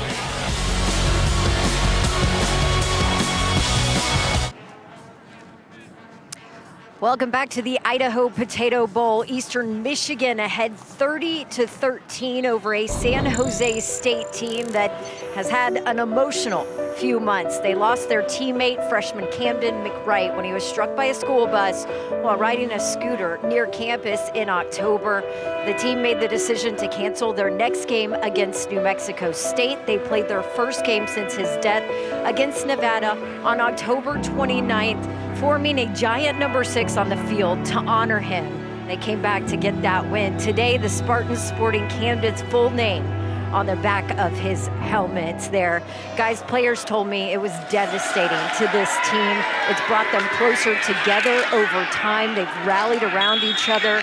They, as a team, want to honor Cam, but I tell you, it has affected these young men greatly. Camden McWright, just 18 years old. Yeah, they've rallied around him. They've dedicated the season to Camden. They have played well. But I don't think they've fully recovered, Rocky. Just something so hard to overcome. I don't think you ever fully recover from something like that. Just a tremendous loss to a great and talented young man. Just terrible.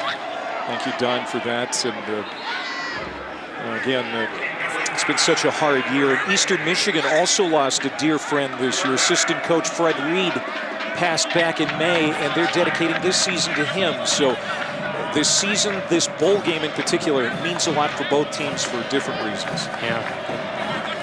Two groups trying to heal, trying to go out there and get a win, get excited, and play for one another.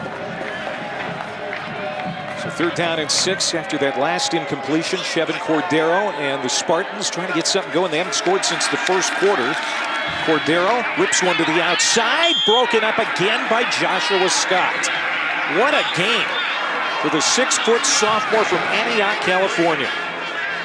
I'll tell you what, Joshua Scott is, if he wasn't before, he has put himself on the radar of the NFL scouts with this game today. I mean, phenomenal plays, pass breakups, interceptions, breaking on the ball. It's just great stuff out there. And it's not against just any quarterback. No. This is the best passer in the Mountain West. Right. So now the Eagles ready to get it back. Fair catch called for, some contact, and yep, a penalty flag. A couple of flags, in fact. As Dylan Drummond was bumped into.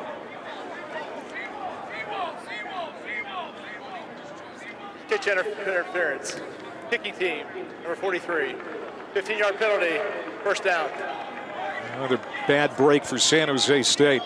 Well, bowl season continues on Thursday night with the Lockheed Martin Armed Forces Bowl. Freshman running back Richard Reese leading Baylor against Air Force, and their star running back Brad Roberts. Coverage begins 7:30 Eastern, 4:30 Pacific on ESPN. A couple of offenses that really rely on the run game, both rank in the top 50 in rushing. Roberts, number 5 in the country in rushing. And we've seen Richard Reese twice in person this year. Phenomenal player as a true freshman. Leading that offense the way he has. Great job. Under 11 minutes to go, 3rd quarter. 30-13 Eastern Michigan.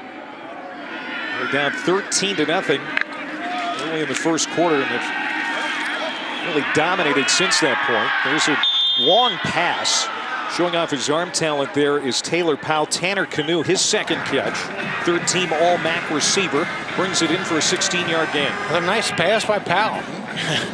He just drops that ball over top of the corner, underneath the safety. Has enough velocity on it to get there in time. Great throw. Back to Samson Evans. There's a couple of touchdown runs today. That's his 18th carry. He ran it 36 times in that upset win in the desert at Arizona State earlier this year, so it's not out of the realm of possibility we see him carry it a dozen more times. Yeah, I imagine he may approach that 36 carry mark that he did against Arizona State. And he had the 63 rush yards in the first half, and as long as it was 13, but other than that, it was 2 yards, 4 yards, 1 yard, just getting his tough ones there, picking up first downs. And Powell to the air here, 2nd down and 8. He spun around, gets away, but not for long. He's dragged down at the 42 by Parham, who almost had the sack in the backfield and then was able to collapse him at the 42. That's his 2nd sack. Here we go, San Jose State bringing some pressure with a blitz. Bring Parham up the middle, and he just splits the guard and the tackle, and then after that, it's just relentless to the quarterback. And they don't blitz a ton here, but I think they have to start doing that. They got to find a way to affect Taylor Powell, because he's just sitting back there and picking spots and throwing the ball. It's a good job. 38th sack on the year. The San Jose State defense, most in the Mountain West.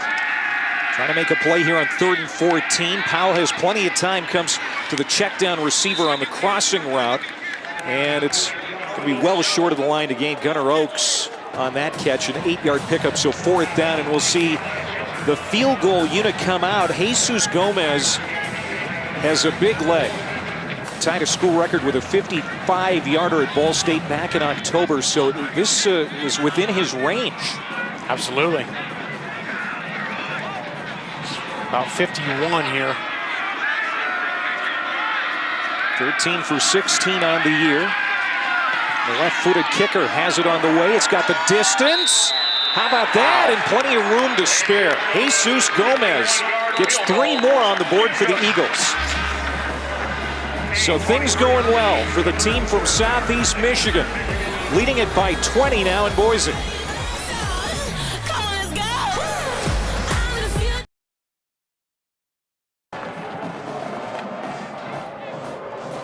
Sophomore Jesus Gomez from Mexico. They told us he had a big leg. They weren't lying. How about that kick? 51-yarder, tying a Potato Bowl record, and that would have been good for much longer. Absolutely, might have been good from 60. That thing had some power behind it. And then watch the celebration here. Little choreographed, little standoff, right? Kids ever seen The Good, the Bad, and the Ugly, right? Pointed. No, maybe not. I like it. Oh, Eastern Michigan has just dominated since the midway point of the first quarter. And now the lead is 20 for Chris Creighton. 5th bowl game in the last 7 years. He's in year number 9. Before Creighton took over in 2014, Eastern Michigan went almost 2 decades without a winning season. Yeah. Now, it took him a while to get things going, but he has. And now things are definitely going the right direction for this program. I mean, this was a program that flirted with dropping down to the FCS, but, Creighton came in and, did a good job of slowly building this thing. Got to the Bahamas Bowl in 2016, and, this year finally got past 7 wins, going at 8-4. I really enjoyed talking with him this week where he talked about, they have a trophy case in their football office, but it didn't have any trophies in it until this year. They actually brought the whole team up there to take a look at that thing. They won the Michigan MAC. They're beating both Central and Western. Then, of course, they were West Division co-champs. Yeah, things are feeling pretty good on that Eastern Michigan sideline at this point. Kyrie Robinson out of the backfield makes the catch. He's going to be close to a first down for San Jose State, which needs to find some juice in this offense, which got out to a great start here today. And Chevin Cordero, their dual threat transfer quarterback, who's so good at that quick perimeter passing game. But Eastern Michigan, after a couple of drives, figured him out, and they've really shut it down. They really have, and they just look flat. They need an explosive play right now. They need to get the ball in the hands of someone, break a couple of tackles, get a big play, and try to get some excitement back on that sideline.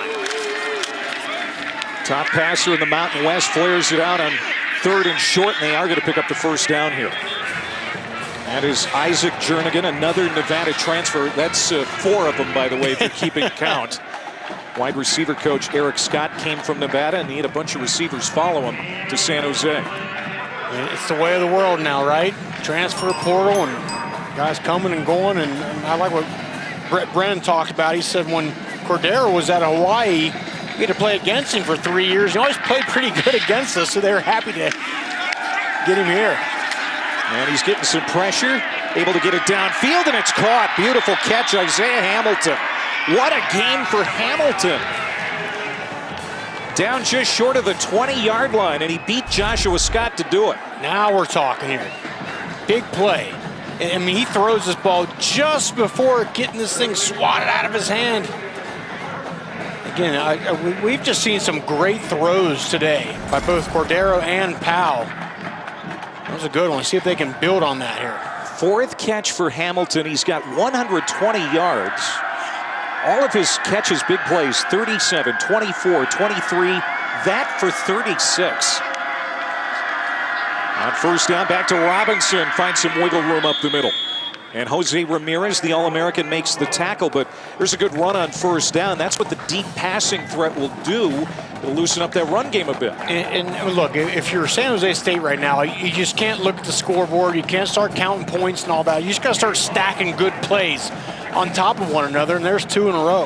How can any football team in America anymore worry about a deficit of a few points, especially after what Minnesota did this past weekend in the NFL? Yeah, never out of it. 33-point deficit to the Colts, and the Vikings ended up winning that game at halftime. They were down 33. To the end zone, and that is caught. What a catch by Nick Nash, the former quarterback. Hauls it in, contested catch for a touchdown. Now here comes San Jose State. There you go. Again, stack good plays on top of one another. See what happens. Good things happen when you do that. You get the first down, then you get a nice run, and then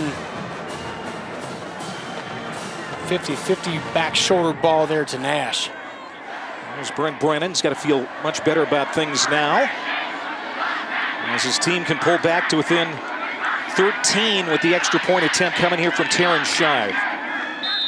And they get it. 33-20 now, 5.5 minutes to go. Third quarter as Nick Nash makes a contested catch for a touchdown. Yeah, it's just a great job. Again, these back shoulder throws, they're just impossible to cover. Josh Scott was in pretty good shape there, but I mean, how about the leaping ability by Nash? Nash is just 6'1", but look, he gets way up in the air and is able to just fight that ball away from Scott. Nick Nash is a senior, only in his 5th game of the season. They want to redshirt him, and so they held him out the last several weeks, but because of that NCAA waiver announced last week, he's able to play in this bowl game and keep that red shirt, so he'll have his senior year again in 2023. And I guess they did that because there's players opting out of bowls, and that's a detriment to rosters of teams, right? I mean, look, Arkansas has 19 guys not going to play in their bowl game, so I like that rule. Allow some guys that, hey, maybe you're going to redshirt, allow them to play some in these bowl games, and it's really working out well for San Jose State here. This is a returnable kick for Eastern Michigan. And it's Elijah Jackson Anderson, the freshman from Flint. Stopped at the 19. So a fairly long field here for the Eagles with 5:21 to go in the third. Coming up next, tonight, the Boca Raton Bowl. Liberty and Toledo, 7:30 Eastern, theroofclaim.com, Boca Raton Bowl. What a great game. We've done that before. In fact, we did it last year. Yeah, last year. Watched Bailey Zappi throw it for like 4,000 yards in a single game against App State. Liberty's got a new head coach, of course, after Hugh Freeze left for Auburn. And Toledo out of the MAC. For all you MAC fans, will be in action later tonight. Samson Evans out of the pistol will get the football. Evans. A big dump truck carries it across the 20 to the 22 as we go down to Dawn. Yeah, guys, we're feeling a little bit of energy on the San Jose State sideline. Head coach Brent Brennan told his defense after their last possession where they held him to a field goal, great job. This looks like us. Keep it up. You know, he wanted a response at halftime. I think he feels like he's getting it on both sides of the ball down here. Yeah, and look, I mean, just like that, it's a 13-point football game. And they're right back in the thick of this thing. He's looking for his first win as Spartans head coach. Had him in a bowl game a couple of years ago, but this is their first real, true bowl experience because of COVID a couple of years ago. Junior Fehoko, he is really playing inspired football since halftime. Another tackle, and Evans is slow to get up. And this is twice in a row. Evans is going a little more east-west instead of north-south. He's normally a guy that is running downhill. See Fehoko controlling the block. You get the blitz. And the outside there by Elijah Wood, a run blitz. Looked like Brian Dooley, the right tackle, slipped down. Yeah. And that really messed that play up and allowed Fehoko to get clean to the ball carrier. Evans checks out. Jackson is in the backfield. And now Powell running around, and he's going to have to throw it away as Nehemiah Shelton has really had a good game. He got the pressure on the blitz from his corner spot, and it's 4th down, and Eastern will have to punt again. And I really like that call by Derek Oden, the defensive coordinator, on the short side of the field. So bring Nehemiah Shelton on a corner blitz, you know, something that quarterback's not expecting, and force a bad throw and then punt. Yeah, I think you and I were expecting a different maybe game plan. At halftime, you and I were talking. We expected a heavy dose of the run game for Eastern Michigan, but San Jose State's defense has really made some big plays on 1st and 2nd down that have been able to get that defense off the field. And I think Evans' health moving forward is going to be a real factor. They cannot afford to lose him. Isaiah Hamilton making the fair catch, 46-yard punt for Thomas. Bowl week headlines. Capital One Bowl Mania rolling on. Southern Miss. Frank Gore Jr., the first FBS player with 300 rushing yards, a passing touchdown in a bowl game all time. I mean, he was outstanding. Unbelievable. Mountain West 2-0. Fresno State and Boise State with victories. And the Sun Belt 3-0. They lead all conferences so far in bowl victories. Of course, this is the home stadium, Albertson Stadium. home of the blue turf, Boise State's home field. Northernmost bowl game. It's always cold in December in Boise, but I gotta say the weather hasn't been bad here today. A couple of days ago, they were predicting snow in single digits. It is easy for us to say in this climate-controlled booth. We have to ask Don if it's actually good weather or not. Yeah, easy for you fools up there to say. Exactly. Hey, I am going to point this out. The sun went away. A lot of players are huddling in front of heaters. I wish I could join them at this point, but I feel like the temperature has dropped a little bit this half. Well, San Jose State was telling us last night they have some interesting strategies to overcome the cold. And it has to do with latex gloves and baggies under their socks and all kinds of stuff. It's really interesting to hear. As that one's batted down by Grant Truman. And now it's 3rd down and 4 for San Jose State. That was a huge play by Truman. He had a nice bull rush early in the game, and it's going to be a 2nd and 4. Going to be an easy completion. He knocks it away here. I'd like to see Jose Ramirez get something going here. He's the defensive end we talked about, the MAC Defensive Player of the Year. He'll be down the bottom of your screen here, number 4. See if he can affect this play. Cordero on the run, throws a strike to Malachi Miller, sophomore out of Oakland, California, and that's going to be a 1st down for the Spartans. Wow, really close. Injury timeout on the field. And now apparently a man down over there on that far sideline. Yes, Kempton Shine, one of the best cover guys on Eastern Michigan's team. It's real close. Right at the stick. So they didn't give it to him. It was very close. Great effort by Shine coming through. There's an Eastern Michigan man down on that sideline too. It's Kenton Shine. I believe it's going to be 4th down. And remember, we saw in the first half Joshua Scott make a great effort play on the back end, stopping San Jose State from scoring. They were able to keep them off the board there when they went for it on 4th down, and maybe another great effort play here. We're not getting the call if they're going to give them a 1st down or. There was no injury on the play. It's 4th down. All right. Yeah, so just short. It looked like he had it at first, but you could see that it was his foot that was across, not the football. Yep, that's exactly right. Brent Brennan thinks it was across the line, but nevertheless, it's going to be 4th down here. Of course, they're going to go for it. I think. They may decide to talk about it first. 3:03 to go, 3rd quarter, timeout. Down on the field, it appears. Oh, they're going to punt it.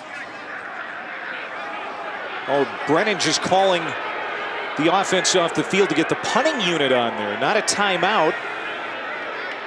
And I think he's saying, look, I finally have some confidence in my defense here for the first time all game, the way they've played in the 2nd half, and try to pin them back and get a little bit better field position. And now a timeout called, and granted, it's Eastern Michigan that called the timeout. Timeout, Eastern Michigan. This is a 30-second timeout.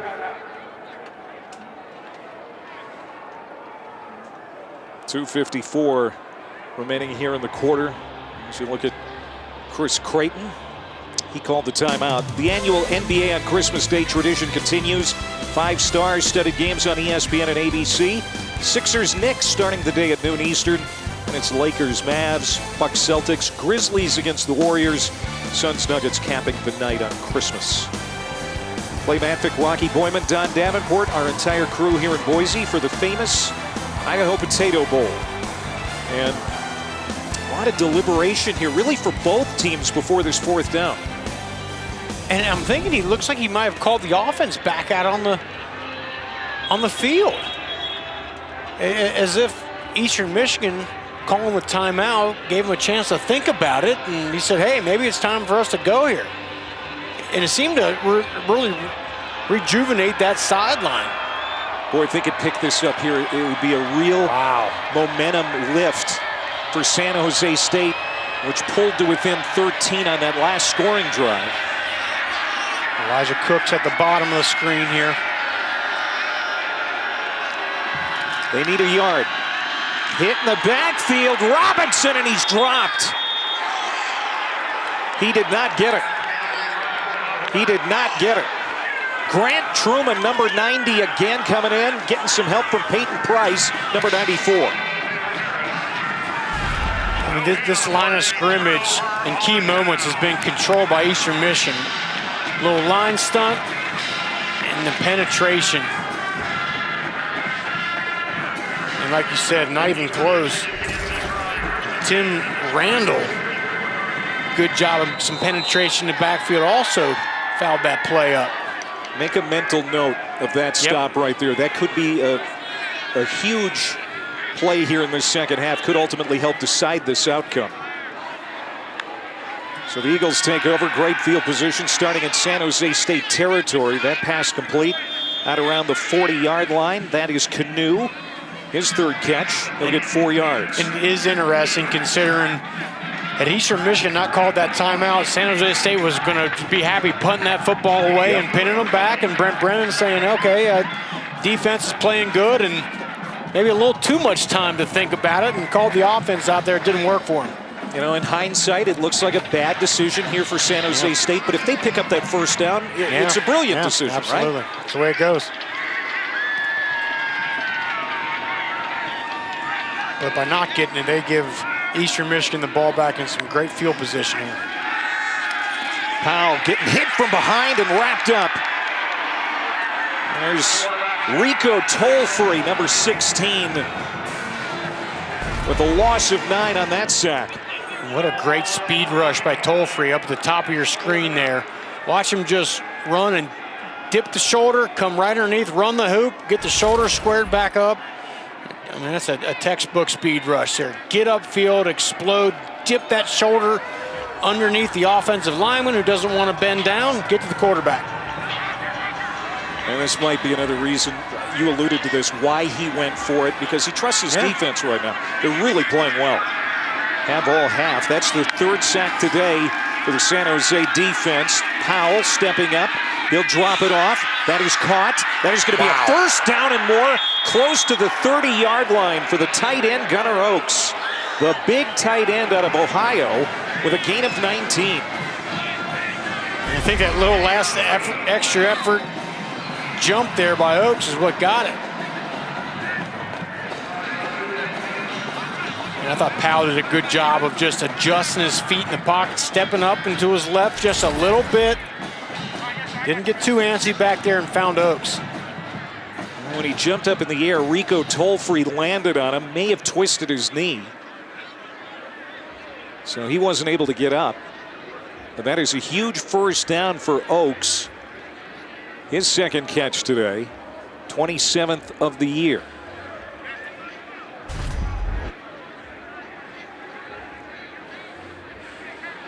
He just gets landed on. Not sure exactly what happened there. That was Tolfree who had the great sack earlier. I don't know if he got his leg twisted up or just the weight of his body coming down. Going airborne got him the first down, or guaranteed that he was going to get the first down, but he paid the price for it. Looks like he's putting a pretty good weight on it coming off the field. So we hope he can continue. But here's Eastern Michigan again, getting close to the red zone. Yeah, I just like what Taylor Powell did right there. Just a little bit of step up, a little step to his left. Just gave Oaks enough time to get free in the middle of the field. Eastern Michigan, 3 punts here in the second half. Their offense hasn't been as efficient as it was in the first half. But when they have gotten into the red zone, they have taken care of business. Cap drives. They're 3 for 3 in the red zone. Jalen Jackson gets away. Goodbye. Touchdown. The number 2 running back behind Evans, Jalen Jackson. Just his second rushing touchdown of the year, but it's a huge one. It just looks like, Jalen Jackson hadn't been used a ton today. comes in here late in the third quarter. San Jose State's defense is a little tired, a little beat up, and he's just got all the energy in the world and just pops this thing. I mean, same thing right after the middle. There's nothing going. I mean, they actually did a good job building the wall and splits about 4 blue shirts, spin move into the end zone. They're going to go for 2 to try to make this a 21-point game.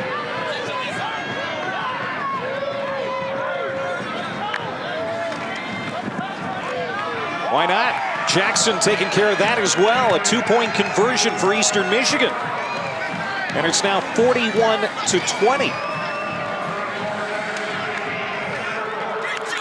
And I want to see this touchdown again. This is just fantastic. I mean, Jalen Jackson just explodes into the interior part of this line. Nothing going, but he keeps his feet going, keeps his vision going. Where's the crease? There it is. And then once he gets that 1, 2, 3, 4 blue jerseys, the spin move, punches it in. Take advantage of that short field. They only had to go 44 yards for the touchdown. Do you think Brent Brennan is second-guessing himself right now? Absolutely is. You know, but even with that said, they were going to do, and here's just another look at the 2-point play. They spread the defense out and just hand the ball to the middle.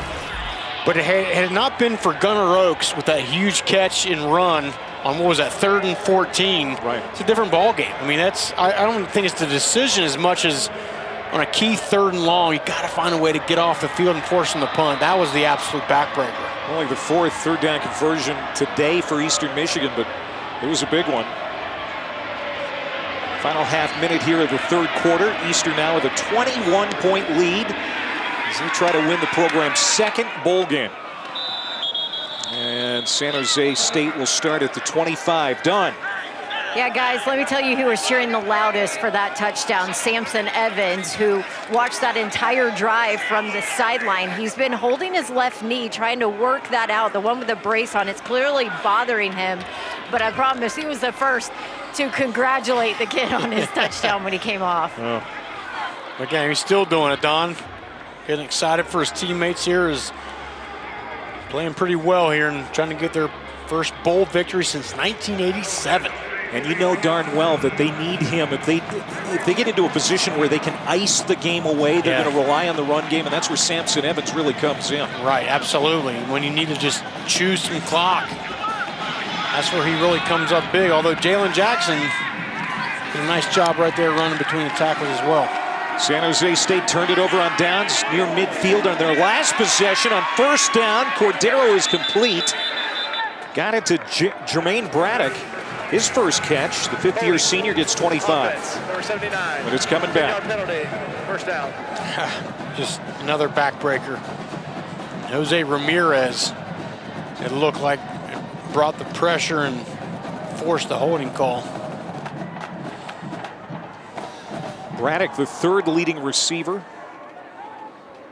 for San Jose State, but just the first time he has been active in the offense, and nice catch, goes for naught.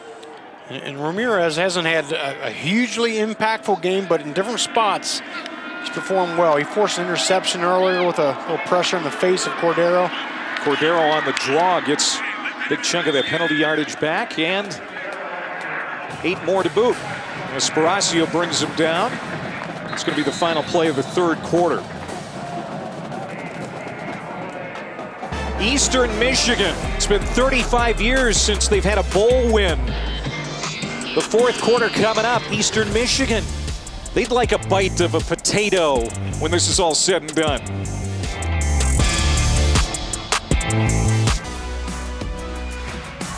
At the famous Idaho Potato Bowl, they don't do Gatorade for the winning coach. They give a fry bath. Welcome back to the famous Idaho Potato Bowl, part of Capital One Bowl Mania. They're getting it ready. Here's our camera guy, Dirk, there trying to reach in and snag a couple fries. I would too. Okay, heck yeah. Those look good. I had a loaded baked potato at halftime. You did. Thought about more than one, just didn't have enough time. There's Nash again. We saw this in the first half. Direct snap to the wide receiver. Nash, the former quarterback.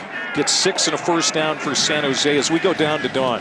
Yeah, guys, this Eastern Michigan defense is trying to hold on for their defensive coordinator because after 29 years of coaching, Neil Nethery hanging up his headsets after this game. 20 of those years he spent with Coach Chris Creighton. This is their 224th game together today, guys. Their record 151-72, 6.77 win percentage. That's pretty good. Yeah. No I doubt talked to about it. Coach earlier too, and before the game, and he couldn't even talk about his friend. Started to tear up. I said, "We'll talk after the game, Coach. This is not a good time," but you can see how close they are. And when I talked to Coach Nethery, he said, "You know what? I'm really going to remember this group of guys right here because they bought in so many changes in the middle of the year." He just said, "This has been such a great group, and what a perfect way to go out if they can hold on and win this one." Yeah, Nethery, NAIA D3 FCS with Coach Creighton, good friends. It's tough, I'm sure, to hear from his friend, Neil Nethery, that he's going to retire. Yeah, and I mean, this is something that was released, like last night, right? I mean, Yeah. you know, made the decision. It's just felt it was time for him to, maybe pursue other endeavors. He did say he wants to spend more time with his wife, guys. We have to throw that in. Absolutely. Well, Priorities here. Yes. coaching and spending time with your family don't go together. It's one of those professions. Second down and 4. Cordero is going to be sacked again. There's that defense of Neil Nethery getting home. Grant Truman, his second sack. Tell you what, Grant Truman, a graduate, having a heck of a ball game. There he is down the bottom of your screen. Another nice bull rush, long arm technique. Walking the tackle back in the lap of the quarterback. Neil Nethery has now reported 29 years in college coaching, and today's the day he's hanging it up. And I think his boys have played real well today so far. There's still a lot of time on this clock, but done a good job. There's Nash again. Boy, Nick Nash making a real contribution, the senior from Irvine, California. It is amazing. You talked earlier about that rule the NCAA passed, just a week or so ago, that is going to allow him to play and not have to burn a year of eligibility. He's made a big impact. This offense likes to move fast. They're moving with some tempo now. There's Cooks in the end zone, but in double coverage, it's batted away by Cameron Smith. Well, they went to the big play receiver, but Smith was there. And watch Cameron Smith, who's a safety. Watch the amount of ground he's going to cover. Get into that deep look, just tracking, and then just pops that ball out of the hands of Elijah Cooks. An incredible job just covering a ton of ground. Look at the celebration as he's going over the Idaho Potato Bowl banner there. Love it. Cameron Smith out of Cleveland, Ohio, first-year starter, having a nice game as Nick Nash makes another play. He's knocked it out of bounds at about the 22. That's an 8-yard play. Eastern Michigan says he didn't have possession, but they're going to call that a catch. Roy on the field is completed catch. Third down. I don't think there's any doubt he had that. Yeah, of course he did, yeah. Now, he was juggling it as he was pushed out of bounds, but the catch had already been made. But they are going to take a look at it anyway. The completed catch is under further review. So it'll be back in the hands of our replay official, Rick Jackson. And while he's looking at that, we're going to step aside. 11:43 to go here in Boise. Eastern Michigan by 21.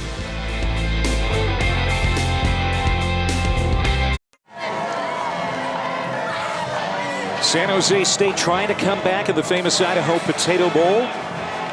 Closing in on the red zone, Chevin Cordero.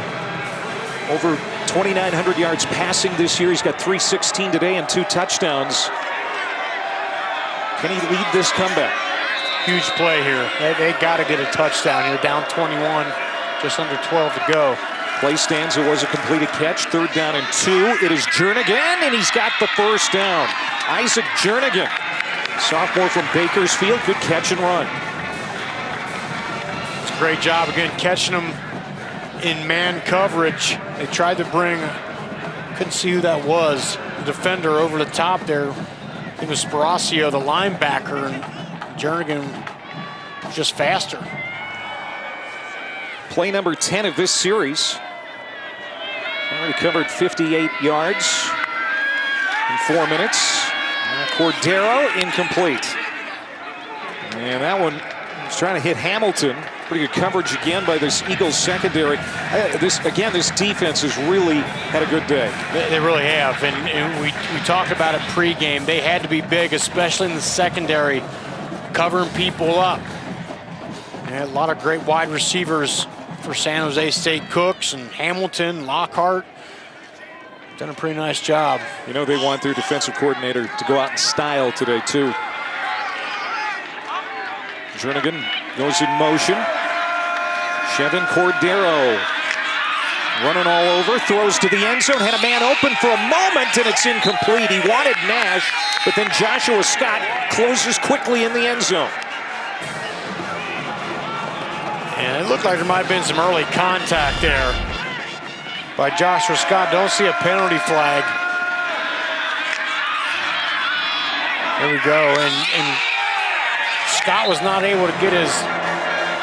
Wow, I mean, he got there. Yeah, he right. got there early. You're right. And again, had he had his head turned around looking at the quarterback, that's one thing there, but I think Eastern Michigan got away with one there. Yeah, they can't review that. Nope. Kyrie Robinson in the backfield here on 3rd down and 10. Cordero trying to keep this drive going, and he's got the touchdown. How about that? Hits Hamilton for the score. And don't count San Jose out yet. And it was a pick route. They ran a little crosser. Eastern Michigan was not able to pass it off. Great job by Hamilton, who had the big catch at the beginning of the game and now gets on the board with a touchdown. Weren't able to see it, but just looked like the two defenders, again, didn't pass that thing off there. You got to be on different levels to allow for those receivers to cross and not get tripped up. They weren't able to do it. And the extra point is good for Shive. And it's 41-27. San Jose State, again, not out of this thing. They needed a touchdown at this point in the game, and they got it. Isaiah Hamilton puts them back on the board.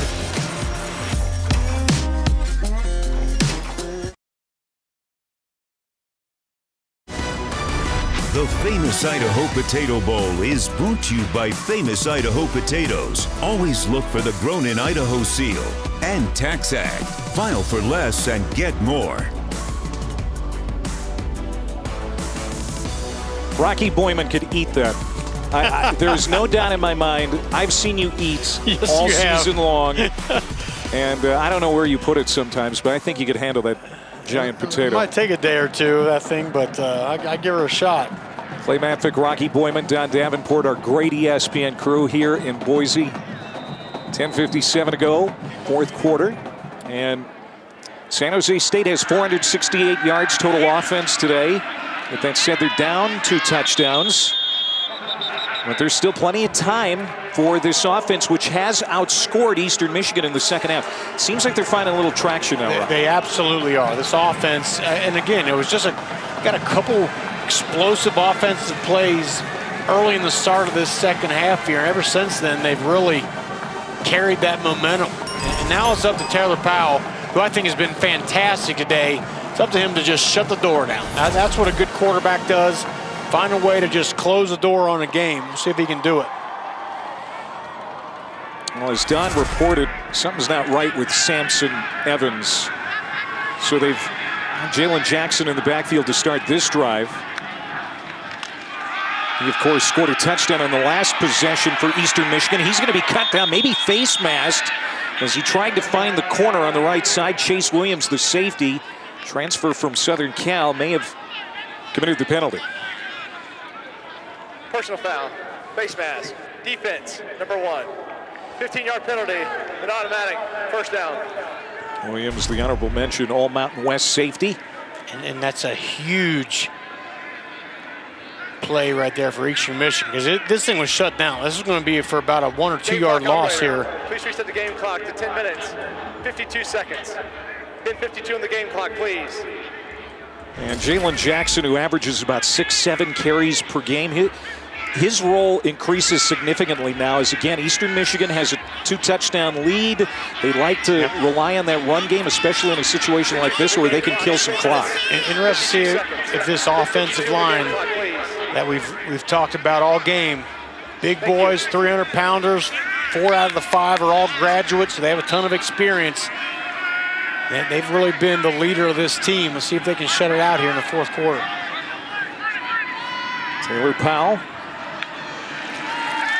captain from Fayetteville, Arkansas, comes to the near side for Drummond, and he shakes loose into the secondary. Good catch, good run to the 43-yard line of San Jose State. Jordan Pollard got him to the sideline, but another first down for Eastern Michigan. And Eastern Michigan may have to do this. They may have to throw the ball because on that play right there, San Jose State's defense brought a lot of pressure, run blitzes up the middle, try to stop that interior run game, so it might be up to Powell to find some one-on-one matchups on the outside, beat him with his arm.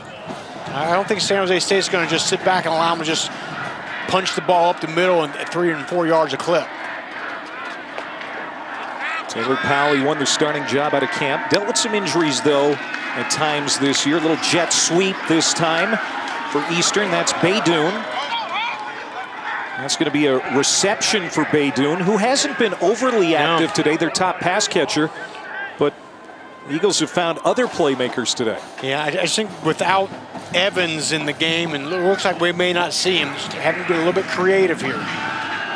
And the run is going to be Jalen Jackson again, a first down. That's all they need to do at this point. Yep. That's it. Just keep moving those chains. Let that clock tick away. Turnovers have been so key in this game. 2 for San Jose State, just 6 coming into the day. Eastern turned it over once, but it really didn't affect them much at that point. Eastern has scored touchdowns on both of the San Jose State turnovers. Powell letting this play clock tick down here. Jackson will pick up about 5 on first down as Pollard makes the stop. Hey guys, if you look at the first 7 weeks of this season, Eastern Michigan either tied or lost the turnover takeaway margin. Final 5 weeks of the year, they've flipped that. They've won that margin. Do it again today. Yeah, that's a huge point you made there, Don, because, early in the season, that was their biggest detriment. They're turning it over, not getting any takeaways on defense, and they've found a way to completely turn that around. Now taking that play clock inside of 5. Powell. There's Lassiter. The JUCO transfer has another first down. Very efficient drive here so far for Eastern Michigan. Yep, efficient. Powell letting the clock tick away here. That's the name of the game. Pick up first downs and try to just ice this game away. Darius Lassiter, how about his day? Over 100 yards, 2 touchdowns. Out of Chandler, Arizona. See some linebacker getting up in those A-gaps, trying to stop that interior run game for Eastern Michigan that's been so deadly all year. Again, Powell milks the play clock, gives it to Jackson. He is spun around but stays on his feet and gets inside the 15 to the 14-yard line. And just when you want to say Jalen Jackson, he's more of a perimeter guy and all that. I mean, he's gotten some tough yards up the middle. That great touchdown run he had was right up through those A-gaps, and another one there. A touchdown would be devastating for San Jose State if Eastern Michigan can get in the end zone, but any points on this drive are really going to be detrimental to the Spartans' cause. This time is really working against them right now. San Jose State has all of its timeouts remaining, but too early to start calling them here. Play clock down to 1. Boy, they have been doing a great job milking that play clock as Jackson stumbles ahead close to another first down. It's going to be 3rd and 1 coming up. I mean, he is like trying to catch a water bug up inside there. Yeah, he's supposed to be their get him out in space guy, and he's been great between the tackles so far. And look, right there's nowhere to go. That play's designed to go off to the right, and Fehoko gets penetration and just the vision, seeing just a little crease off to the left, hits it, little juke and jive back and forth. 7 carries, 54 yards for Jackson. He has a rushing touchdown. 3 rushing touchdowns today for Eastern Michigan, but Evans comes back in. He's got it. He lowers his head for a first down, so that's good to see. Samson Evans, healthy enough to come in here and convert on 3rd down. Yeah, he does not look completely healthy. Doesn't look like the explosive guy we're used to seeing, but give that young man some credit. He's out there. He wants to try to ice this game away, dinged up or not. Senior from Crystal Lake, Illinois. You really have to look back at his numbers when you try to understand how they beat Arizona State. Yeah, Week 3, on his back. It was on his back. He was outstanding. 36 carries, 258, and a touchdown. First down and goal. Ooh, that's a hard hit in the backfield. Evans, boy, just crunched by Fehoko. But look at Evans, able to get up to his feet. With that said, an offensive lineman is down for the Eagles. It's Richard Bates, the center. This has been a physical game here in Boise today. And watch Fehoko at the top of your screen, just knife down inside. Penetration and just cuts down Evans, and who then got tied up into the legs of Bates.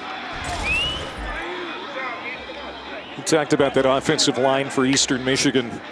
Bates is the only one who's not 300 pounds. I mean, it is a big physical offensive front. Bates is lighter, more athletic, but he's down right now. The senior from Kenner, Louisiana. What a job they have done this year, leading the way for that Eastern Michigan run game. That's been the key. I mean, just we talked about their size and their experience. So Dimitri Douglas, the backup center, will come in as Bates recovers. As Eastern Michigan tries to salt this game away, if they can get a touchdown here, it's likely lights out for the Spartans. Yeah, I think a touchdown would do it, the way they've been able to bleed some time off this clock. They've taken almost 6 minutes off the clock so far in this drive. 10th play coming up. Powell keeps it, tries to throw toward the end zone, and it's batted down. Kyle Harmon has been one of the bright spots for the San Jose State defense today. And that's one where you go, okay, let's not get too cute here. Let's give the ball to Evans. And that was almost deadly play there. Coming in, able to get his hand on. You mentioned it, Clay. He's had a big impact on this game. He's batted a few balls. Yeah, yes. So that stops the clock with 4:46 to go. 3rd down and goal to go for Eastern Michigan. They've converted 5 of 12 on 3rd down today. Number 1 3rd down offense in the MAC this year. Evans behind Powell. Powell wants to throw to the end zone. It's underthrown and intercepted. Michael Dansby, the true freshman corner, picks it off. And San Jose State will get the touchback. If you're Eastern Michigan, what are you doing here, right? I mean, just keep running the ball, at least settle for a field goal. Long drive, they chew a bunch of time off the clock. But now, still a 2-score game here.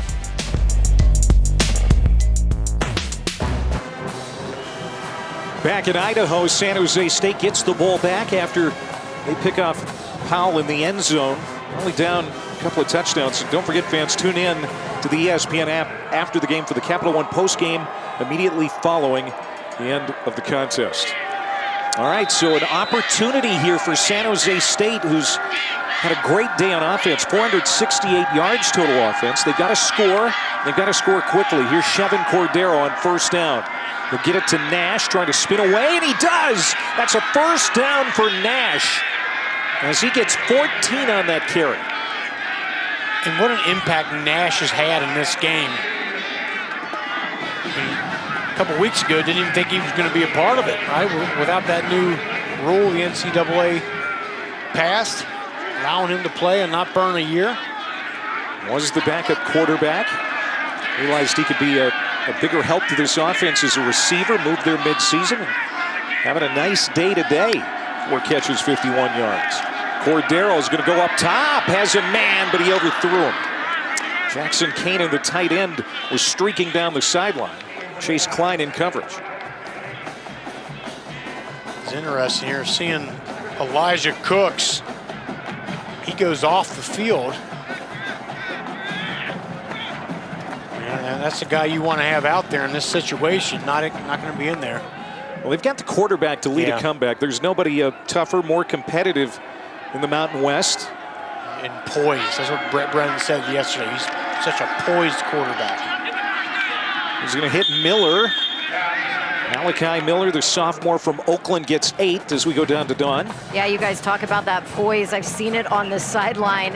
Honestly, the lack of outward emotion is what stands out to me. Poised, composed, calm. Nothing has fazed him, and I don't want that to be misunderstood that he's not into the game. He'll quietly fist bump a guy. He'll have a one-on-one conversation with a receiver. No panic from Chevin. It's kind of like Joe Burrow. I watched him in my hometown of Cincinnati. Just always calm and cool. And like, God, is he really into this thing? He's into it. He's just doesn't let things get to him. Well, he's going to be twisted down by Truman. I believe that's sack number 3 for Truman, unless they are going to rule that a run for Cordero. I believe they are. So. But Truman, again, another tackle for loss. Yeah, bottom of your screen there. Good job sorting through the keep there. And now it's 4th down. Wow, clock ticking here. And they're going to keep the offense out there. They have to. Down 2 touchdowns. 0 for 2 on 4th down today. Need to convert. And the pass is caught. That's going to be a 1st down. They had to have it. And, of course, they go to their key man, Elijah Cooks. Had to, and that's the matchup of the game, right? Elijah Cooks over Kempton Shine. Kempton Shine just gave him a little bit too much cushion there. You know, you always got to be worried about getting beat deep by a big, fast, physical receiver like Cooks. He just needed a couple yards and got it. San Jose State has all of its timeouts remaining. Cordero ducks away from the pressure, and he'll run out close to midfield, being chased by Chase Klein. San Jose State still has those 3 timeouts, so haven't had to burn one of those yet. That's good. Chevin Cordero, second team All Mountain West. 23 starts in 4 years at Hawaii. He has been outstanding this year in his only season at San Jose State so far. Can he lead the comeback? Snap the ball here. Let's go. They're burning some much-needed time. Cordero out of the pocket, throws on the run and off the hand of Miller. Can't bring it in. Incomplete. So now 3rd down and 6. Yeah, just the throw got away from Cordero just a little bit. A little bit of frustration there. You can see the hands on the hips. Just think about what's at stake for both of these teams, Rocky. I mean, in the last 30 years, you can count on one hand the number of winning seasons San Jose State has had. Eastern Michigan, a down program for many years, trying to win just their 2nd bowl game in program history. And that's what's at stake, taking that momentum into the offseason. There's Elijah Cooks, top of the screen, now crossing. And it's intercepted. Picked off. Eastern Michigan coming back the other way. 3rd interception for the Eagles defense. Russell Vaden, the free safety. And Vaden was just playing in that hole back there. Cordero did not even see. Trying to make a play is Russell Vaden jumping up into that throwing window and making a huge play. Eastern Michigan potentially going to ice this game away now.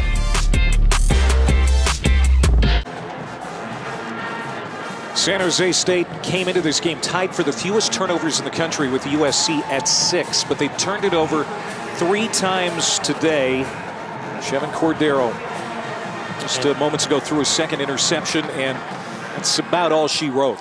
Yeah, and you feel for Cordero. I mean, you can tell that's just, done such a good job taking care of the ball, and that was the difference. I mean, Brett Brennan said that was the single biggest reason they were able to have more successes this year than last year, not turning the ball over.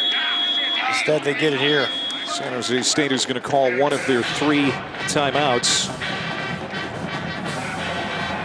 Our unbeatable performance brought to us by Xfinity.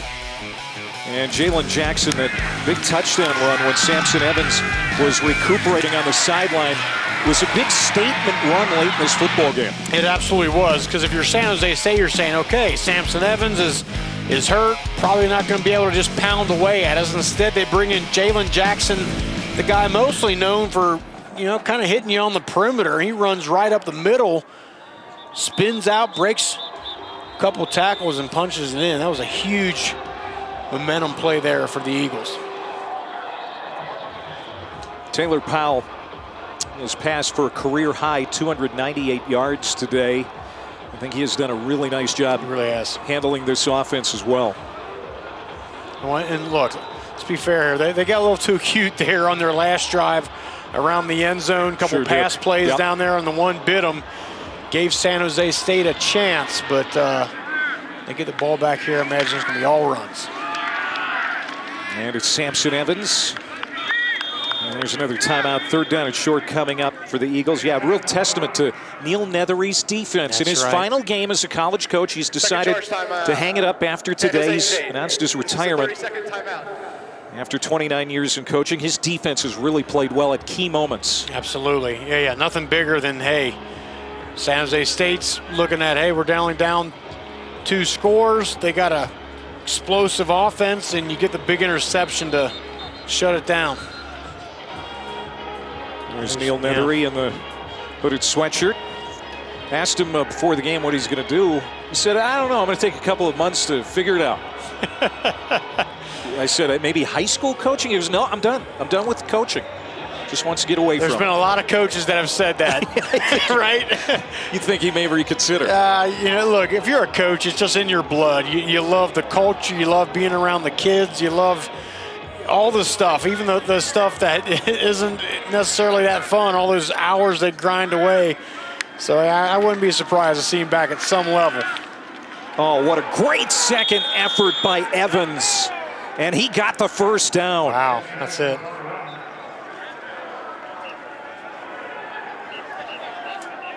And a big smile from Samson Evans as Chris Creighton's Eagles move the chains. He takes a shot and just keeps on going here. Bang! And so many times this year.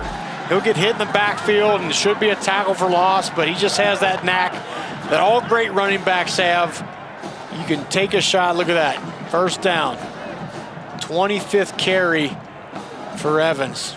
Again, always falling forward, always gaining positive yards.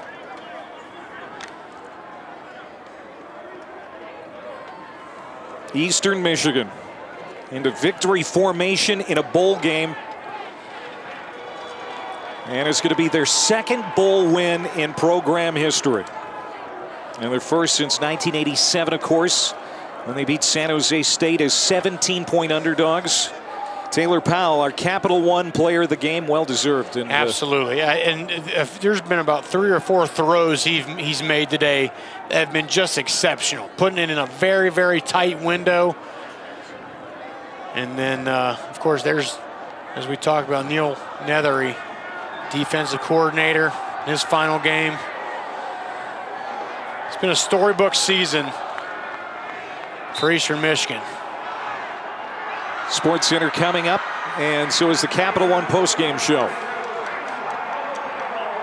The famous Idaho Potato Bowl is going to go to Eastern Michigan. There's the fry bath. 41-27, the final. Well, there was a fry bath, but there was also the old-fashioned bath. And Neil Nethery got it here. Yeah, got to watch out, Coach. You know in your last game you're going to get the green liquid. Love it. 41-27, the final. Coming up later on ESPN, the roofclaim.com Boca Raton Bowl. That does it from Boise. Eastern Michigan wins it. Goodbye, everybody.